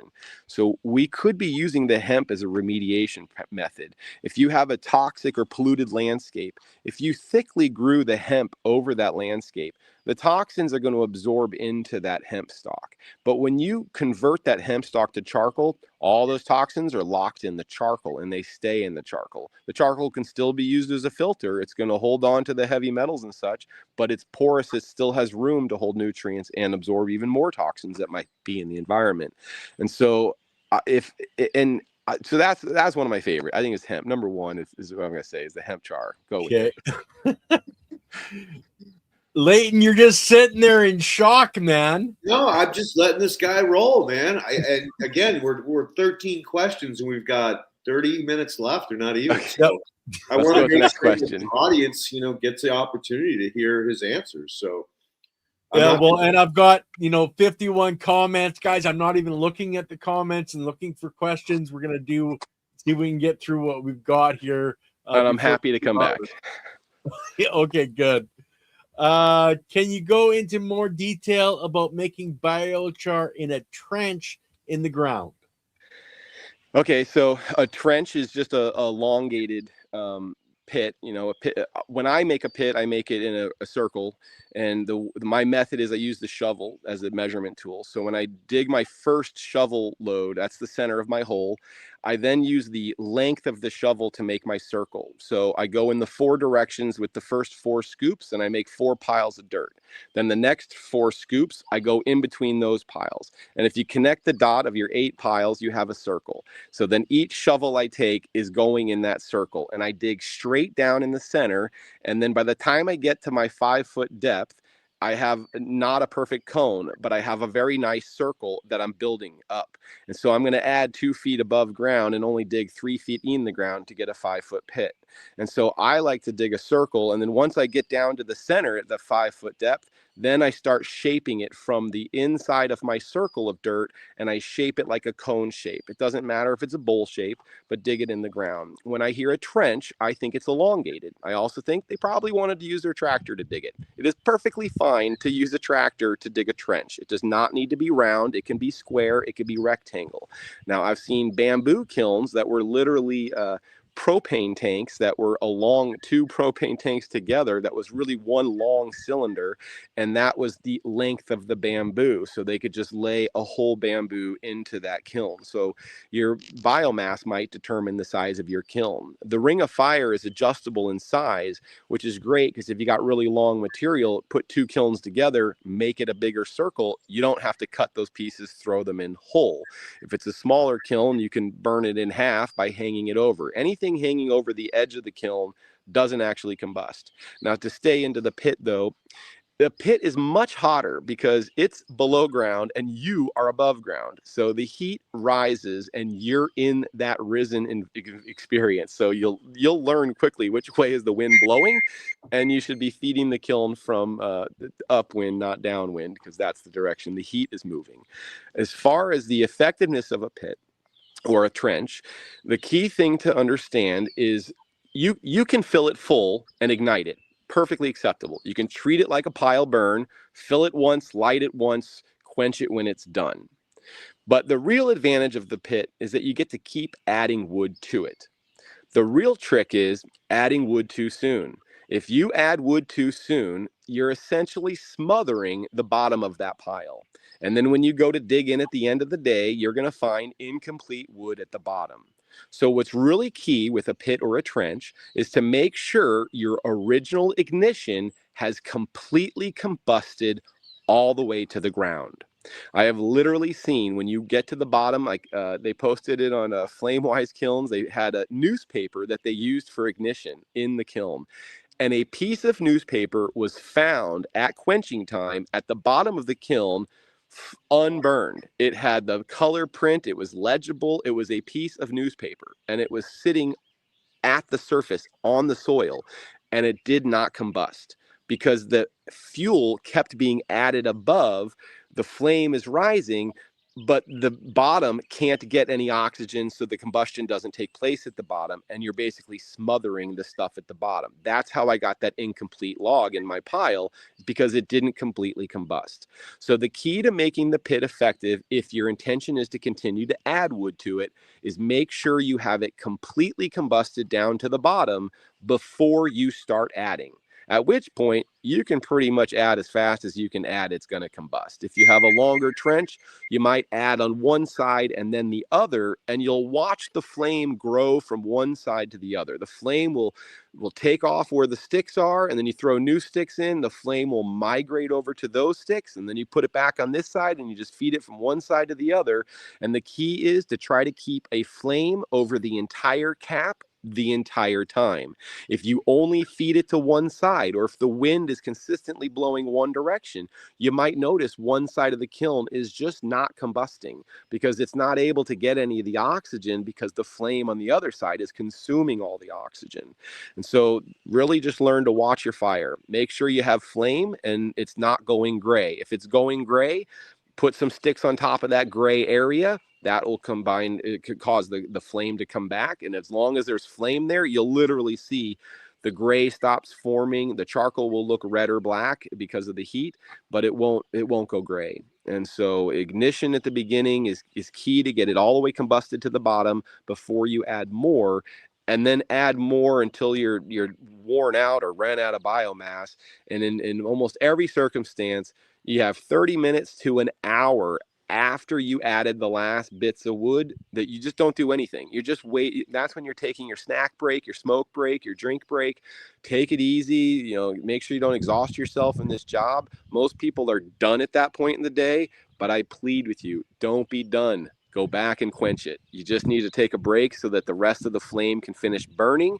And using a pitchfork. A pitchfork is a key tool to get the incomplete pieces. And what we will do within the kiln is we rake all the incompletes to one side. So if you have a long trench, just rake all your incompletes to the one side, start quenching on the side you raked it from, and then you can work your way across. Okay, sounds good.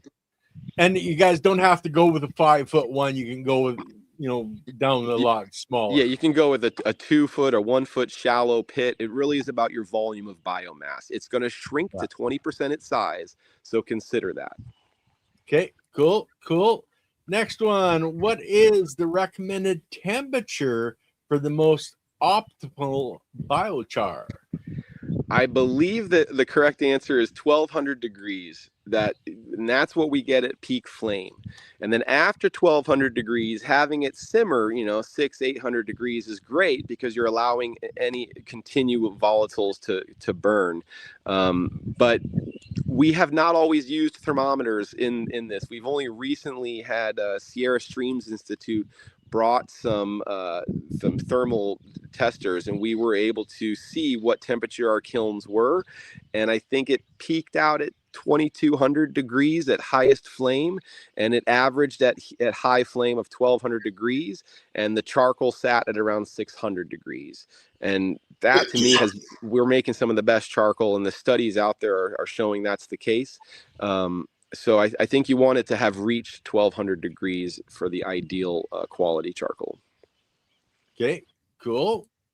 Next one. Is there a method to make charcoal that is safe to make body scrubs and toothpaste from?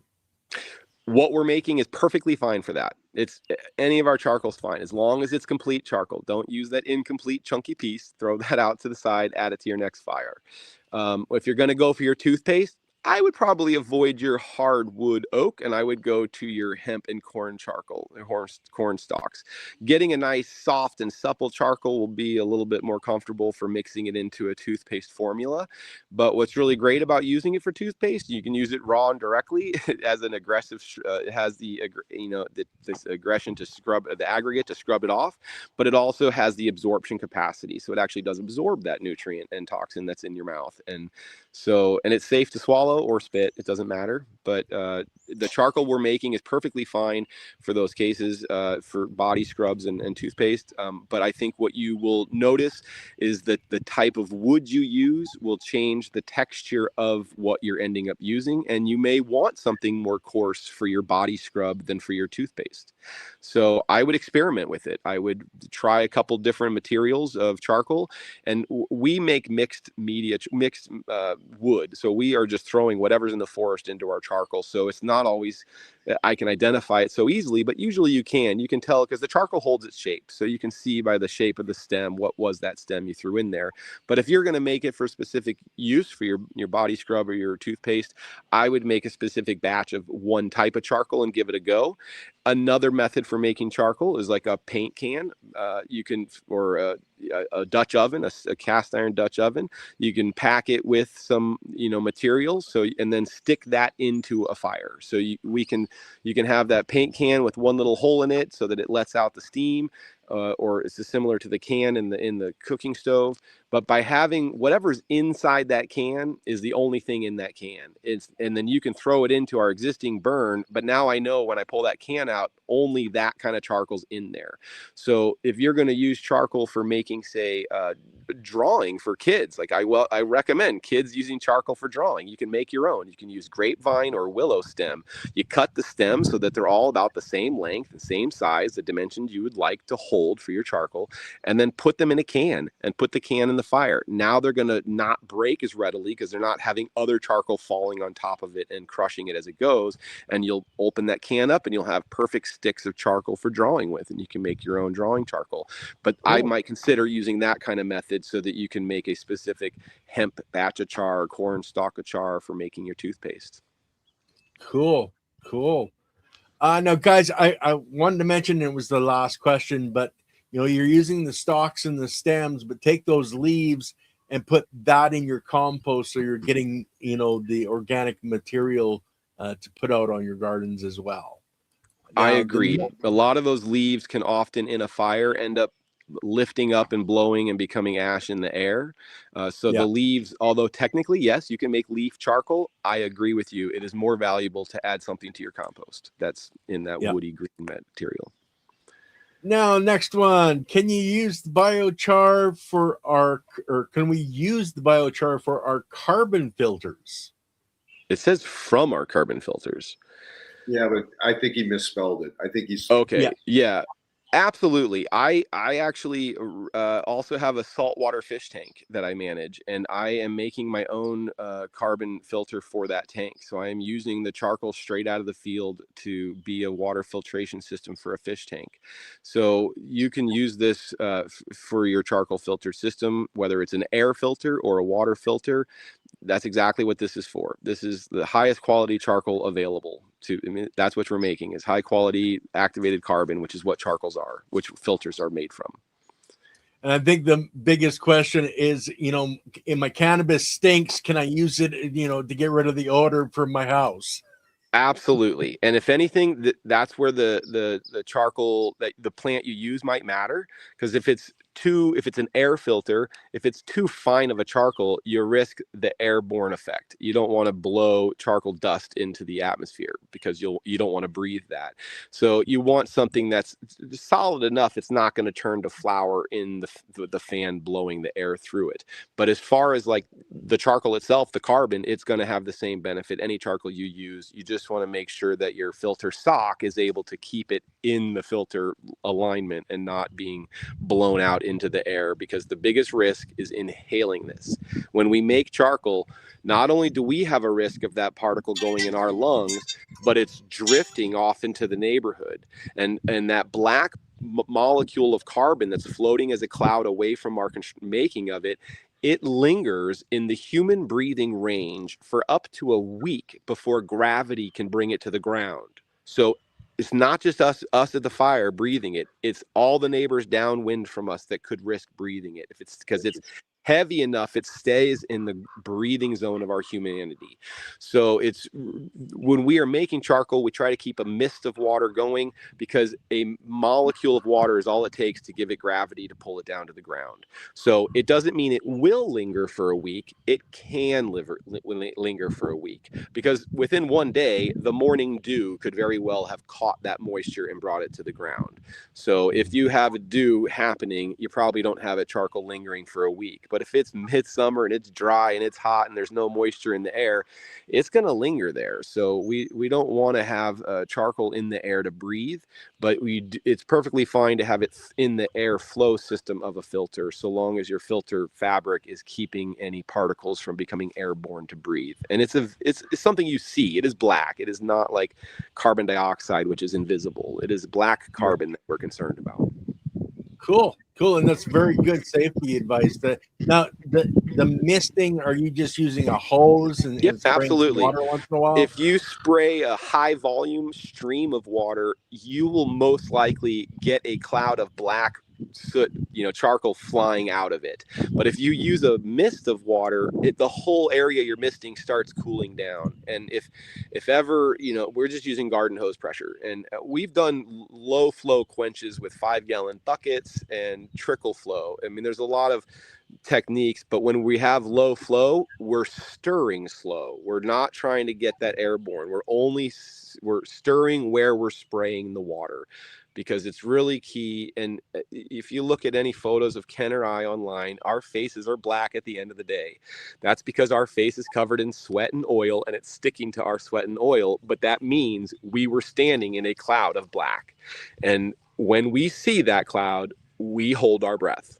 No inhaling. We just hold our breath, and it will float away from us. And because we're doing this mostly in the forest, we don't worry too much about where it's drifting to, because there's enough woodlands and trees with moisture on it in the morning that will capture it. It's really when you're in a more suburban or urban environment where you really have more concern about the neighbors surrounding you that's going to inhale any of the dust. Okay, cool. Now, the next question, Farmer Cheryl. A lot of denim is part cotton, part synthetic. Is biochar, will this synthetic denim produce microplastics in the biochar? This is true. When I mentioned putting the denim or shirt in that thing, I do assume that you are getting 100% cotton clothing. I would not put the synthetic through that at all. But if you think about it, the synthetic is plastic and the plastic is oil, so it's more likely going to volatilize. I don't think that the plastic's going to carbonize as much as it's probably going to volatilize, because it's an oil base. But I don't think you should be burning synthetic clothing. So if it's a partially synthetic denim, I don't think I would put that into the circumstance I described. Okay, cool. Now, Squishy Mirror, can't charcoal pull vital minerals from the body? Yes, it can, but it does it through the gut system. So it's not actually going to remove the minerals from your bone structure. It's going to remove it from your gut system. So it's really about what you eat. And if you're eating the charcoal, you need to eat well and drink well, because it is going to absorb some of the nutrient, which would deprive you of the nutrient. It won't actually take it out of you. So if you've already got it in your muscle and in your bone, it stays there. The charcoal stays in your gut system. So it's in your guts where it's going to absorb the nutrients and minerals. And in that case, eat another meal without charcoal and you should replenish it. Okay, now Farmer Cheryl, one byproduct of making biochar is the production of wood vinegar. I heard wood vinegar can make seeds germinate faster. Can I use wood vinegar to get seeds I might eat as sprouts to germinate faster? I haven't done enough studies to say for sure. It's safe, though, to consume, as far as there's no worry if you did spray it on your food seeds. Though we will never make, I shouldn't say never, we have not ever made wood vinegar, because we are doing a full flame combustion. Now, where you're going to get that wood vinegar is distillation of the smoke, essentially. So you would have a smokier fire, and you would capture that liquid smoke, as it were.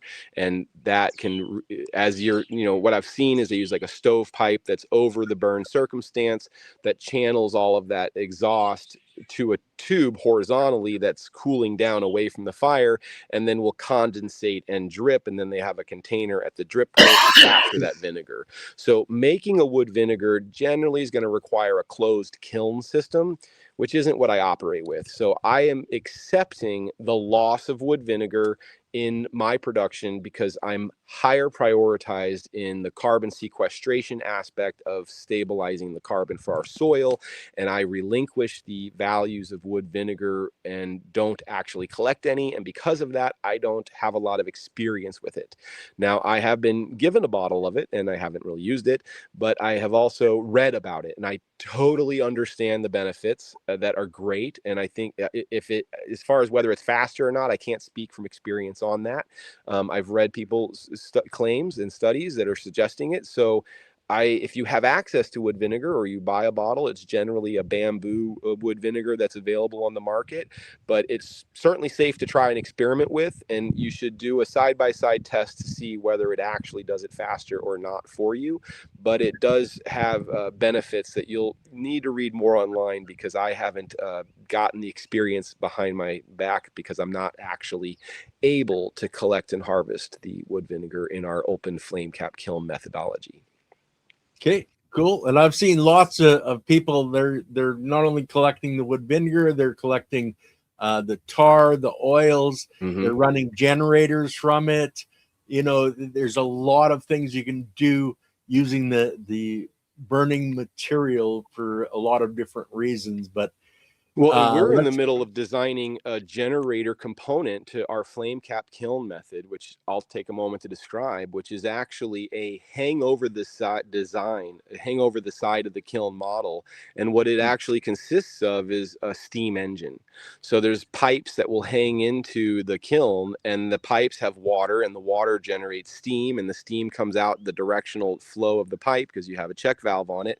And then they take that steam and focus it to a point, and then maybe have 2 points, and then those are connected to a wheel that's spinning, and then that wheel is the motor that's generating either electricity directly or mechanically is converting into a pump situation. So we're trying to create a circumstance where we could generate power in the field to pump water out of a creek to quench the bulk of the kilns on the job, and the only kiln that we couldn't do that with is the one that's using the generated power. So in which case we would then pump the water into some buckets or barrels, some 55-gallon or those 200-gallon or 300-gallon totes, and we would pump the water into a tank holding so that we could quench the kiln which had the generator in it.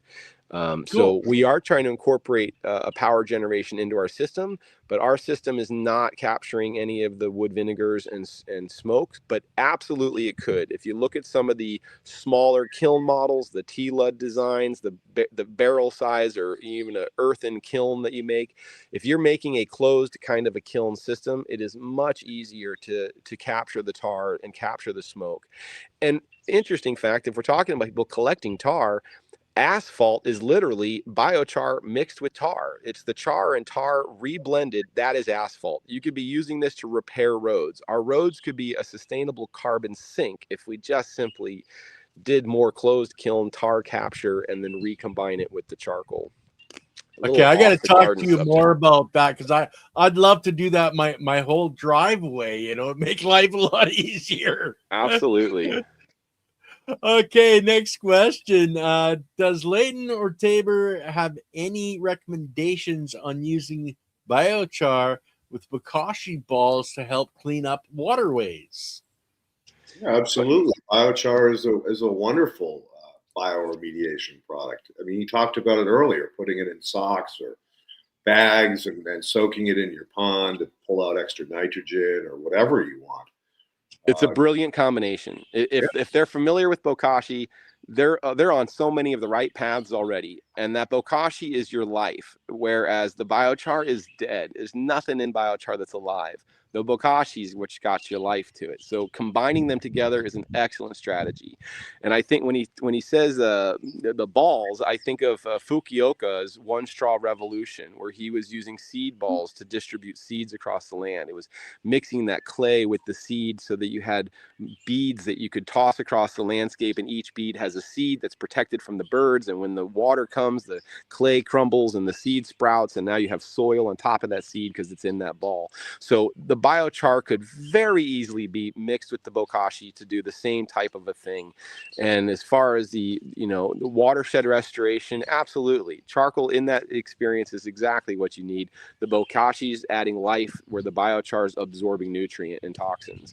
And if you're trying to do a watershed cleaning, I like the wattle sock as a strategy, but even that sock is eventually going to deteriorate and the charcoal is going to free float, so it isn't really required. Yes, there's the wattle sock that we made at the Alberrta County Fairgrounds, and it's sitting at the base of the overflow of the pond there, which is super saturated with nutrients because it's downstream or downflow from the barns full of horse manure. And so that pond is full of algae growth. And I did not put any in the pond. I didn't put any upstream of the pond. I just put this down on the overflow to help the downstream from it. But it was just, we made one wattle sock at a demonstration and we've left it there. I haven't gone back to check on it, but I plan to. Cool. But yeah, mixing bokashi in that is a brilliant. So you could do, the combination's a great idea. Now the next one, what do you use to activate charcoal for poison control? That's where the wet quench is a preference, a recommendation, because when we use the water to quench it, the little ash that's formed blends with that water, makes a lye solution, and that lye solution bonds with any oil residues that could still be in the charcoal from making it, and that's going to be what activates it, because it's actually cleaning it. That's what activates it, because you're removing everything except for the carbon, and that is that's what they consider it active, because it's now activated. It's able to absorb everything to it because it's not pre-connected to anything. Everything's been washed off of it. So if you're wet quenching a hot charcoal, you are activating it. Okay, cool. I think we've only got time for this last question, but how much is too much? And that's a big question. Oh, I love this one though. Okay, so a lot of studies out there are doing 5 and 10% added. And my objection to that is, if you read any of these studies from 1 to 10% added, they all show benefit. They've all benefited. Now, I say 50%. Now, the reason I say 50% is it's less likely you're actually going to add 50%, because you have to make it. That's a lot of material to burn, and you have a lot to compost. And if you don't have 50%, that's fine. You don't. Oh man, he froze. 4%. Oh, we just Okay, blitzed you're out. gonna have to start all over because you froze up. Oh, I'm sorry. So if you're only aiming for 5% biochar added, you probably won't actually get a full 5%. You might get 2%. And so those studies out there, well, they measured and controlled. The reason I say 50% is based on the soil in history. The richest soil in the Amazon and the richest soil in Iowa is 50% biochar. But if you add 50% raw biochar, you're running into challenges. But if it's 50% enriched biochar, it's great. If you're equally adding the amount of material to your compost as you are adding charcoal, you're adding 50% into that charcoal compost. Whatever layer of compost you add, half of it's charcoal. That's great. So I aim for up to 50%. Assuming it's going for the enrichment process. But you can do less and it'll still show benefits. The studies are, 2 to 5%, and they're showing benefits. So any amount is good, but if you're aiming for 5, you'll be lucky if you get it. If you aim for 50, you'll be lucky if you get it, but you'll get more in there aiming for 50. So don't be shy. If you got it, use it. If it's super enriched, if it's enriched the way Ken does it, you can probably do 75% charcoal. Okay. Enrichment makes the difference. We're at the 2 hours. What are you doing in 2 weeks? Not next Monday, but the Monday after, because I have another opening. Let's talk again. Let's keep a conversation going. I'm more than happy. Nice. Because again, you touched on so many things that I'd really like the opportunity to expand on. Absolutely. So yeah, let's do this again. Did we get through all the questions, Ken? We had two more, but the main one was the how much. But you guys want us to keep going and get the last two done? I'm willing. Let's try and knock them out. Yeah, why not? Okay. Can biochar be made in urban environments to reduce waste? What are the best urban environments for this? Well, I mean, yes, you can make it in an urban environment if you can get permission to burn. That's the biggest issue. Nevada City, where I'm based, they actually made it illegal to burn open flames in Nevada city limits for the past 20 years. But we actually were the first to permit getting open flame burn to take place. So if your urban environment has rules or regulations that don't allow you to burn an open flame, reach out to us. Let's educate your government officials, and let's get you an exemption. Let's get you a permit. Let's make it so you can do it. Where to do it? Do it where you have the biomass. Hauling biomass is expensive. So if you're dealing with tree prunings, deal it where your pile of tree prunings are. Or urban environments usually have trees and vegetation pruning. And if they're taking it to a site, well, then go to that site and burn it there. You can use an above ground small kiln or a large above ground kiln. Usually you'll need some type of a kiln to do it in an urban environment. Digging pits may not be as easy to find to do. And where to use it? Gosh, I mean, everywhere you got anything growing, in garden beds, at the base of trees. You should actually be putting these wattles at storm drains. Like, we should be really concerned about the erosion running off of city streets, and having a charcoal wattle to filter that is really a great use. So changing that out, at some point that charcoal is going to absorb what it can, and you need to put a fresh batch there. But now that it's absorbed nutrients, go head it to the gardens and soil beds. Yeah, that's one question on the wattle. How do you know it's full? You have to replace it? That's a good question. I think more likely the bag is going to deteriorate and the charcoal is going to float away, and you'll see that you'll need to replace it because it's gone. Okay. That's probably the good bet, or the best way to know. But yeah, I mean, there's not enough studies that I've read to tell me exactly how long is it going to last, and how long and how much can it absorb. That's a little bit of trial and error and a lot of testing to really confirm, but any is good. Okay, now the last question: doesn't the charcoal induce vomiting? I have never vomited after eating charcoal. I do not believe it induces vomiting. I think that they're vomiting because of what they ate that was poison and toxic, and they ingested the charcoal to absorb that toxin, and they may be vomiting, but they're not vomiting because they ate the charcoal. They're vomiting because of the toxin that led them to now eat the charcoal, and they're vomiting because they were already going to vomit anyways, and the charcoal will come back out, but it'll take with it the nutrients. But I do not believe charcoal in itself will induce any vomiting. It's never done it for me, and I've eaten it regularly. Yep. Well, this has been very eye-opening. We've had, who was the lady that you mentioned earlier? Elfie Wilson. Yeah, we've had her on. Yep. We've had Blue Sky Biochar. But this was by far one of the most interesting conversations we've had. Really like to thank you for coming on and sharing. Absolutely. I think that's why Ken and Peter didn't want to have to share the hour with me. Give you a chance to hear what I have to say, because I'm not done. Obviously, you want me to come back. Right. No. And again, and anybody can reach out to us through our website. The phone number on our website calls Ken's phone, but if you want to talk to me, he'll direct a message to me. If you email us, we both read the email at biocharcoalition@gmail.com.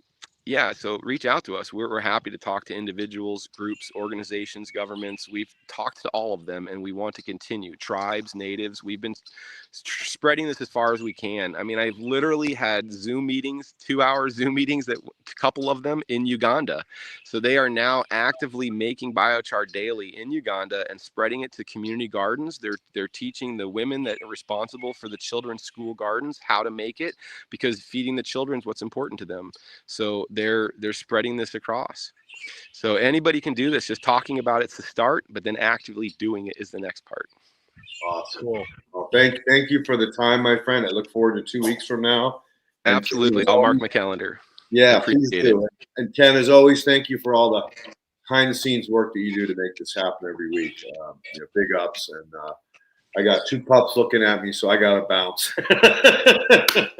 All right, guys. We'll see you on Wednesday with myself and Andy Lopez. So have a great day, chat, and we love you all. Peace out.